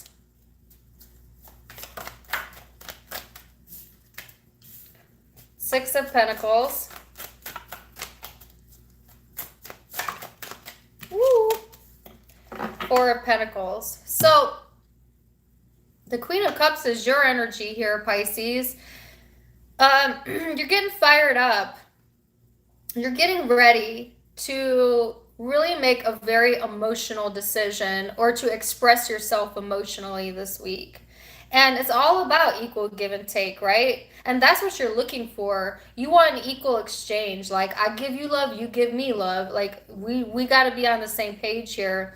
But someone here is not willing to give what they're asking to receive. You know, like someone is giving more than they're giving more than they're getting, or getting more than they're giving, either way. You know, because it's like being really open to it, but then not open to it. Like, yeah, I'm open to more equal exchange, but at the same time, prove to me that you deserve it. You know? Thanks for the $4.99, Nicole. It's a prove it to me energy, whether that's you or the person you're dealing with. And that's not an energy that invites people to be the best version of themselves. When you go around thinking people have to prove themselves to you, what you're essentially saying is that you feel that you're better than them and they got to prove themselves to you. You know, and not saying that you're not divine and beautiful and wonderful, but you're never better than anyone else walking this earth. We are all equal and we are all divine creatures of God. So, you know, I know like our egos like to tell us that, but I am better, you know, because that person's dirt, you know, but really we're all on a level playing field, despite what your ego tells you. So, and it may not be you. It certainly could be this person that wants you to prove it. And in that case, then that message is for your cross watcher, you know. But it's a sense of like wanting to give and then not, you know. Like wanting to have this intense emotional experience and then being afraid of it or closed off to it, you know. I don't know why I got the word prove it and I keep hearing it. Prove it. Prove it. Somebody's talks with a Valley Girl accent. Prove it. One of y'all dating a Kardashian or something? That's what it sounds like in my head. Like how the Kardashians speak. I don't know. Somebody been watching that lately? I don't know. All right, so this person is the world, the devil. What else? Give me one more. So whoever this is that you're dealing with, Pisces, you know, their whole world revolves around sexuality.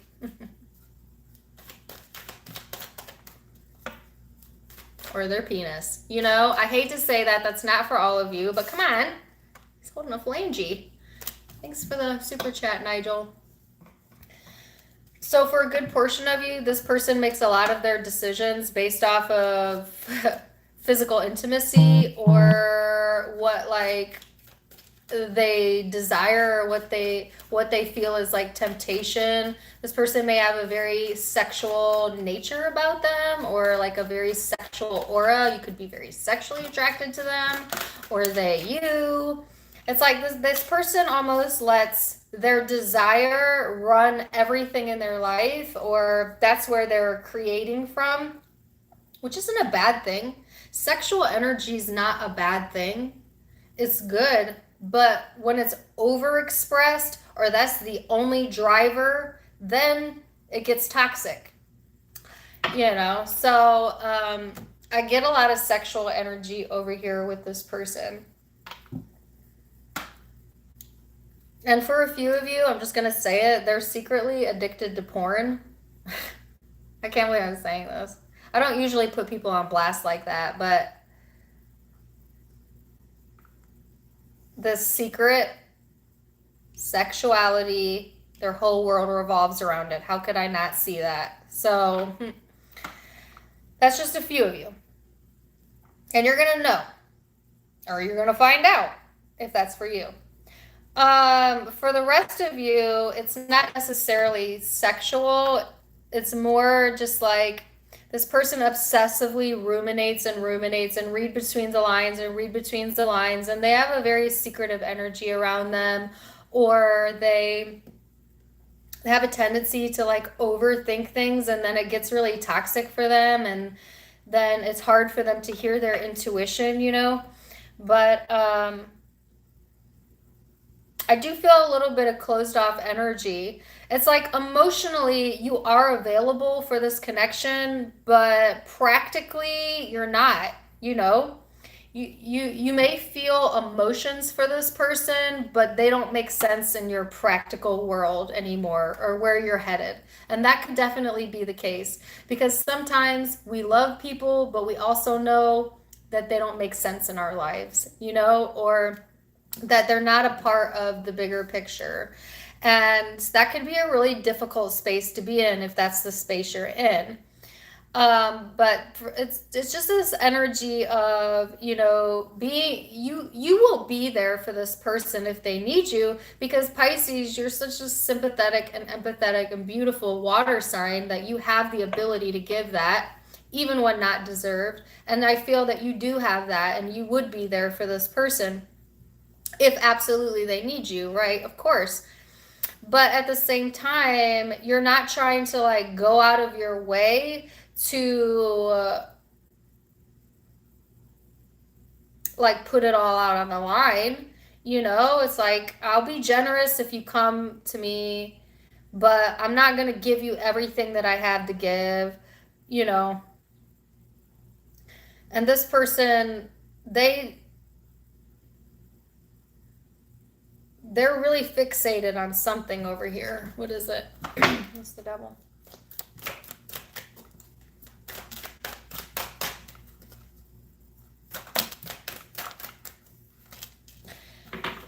So they're very fixated on seeing things eye to eye. I think this person really wants to see things eye to eye, or for some of you have a dialogue here, conversation maybe.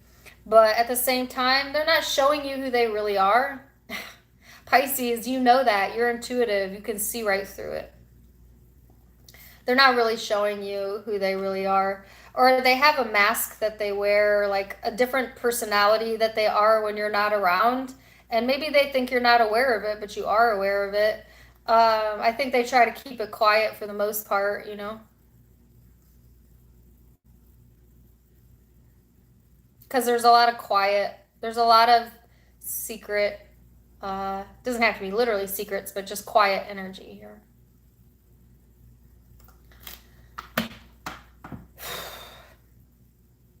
So let's go back to the original message. The thoughts I think determine the relationship I attract. Think about this, Pisces. When you attracted this person into your life, whoever it is, what thoughts were you thinking? What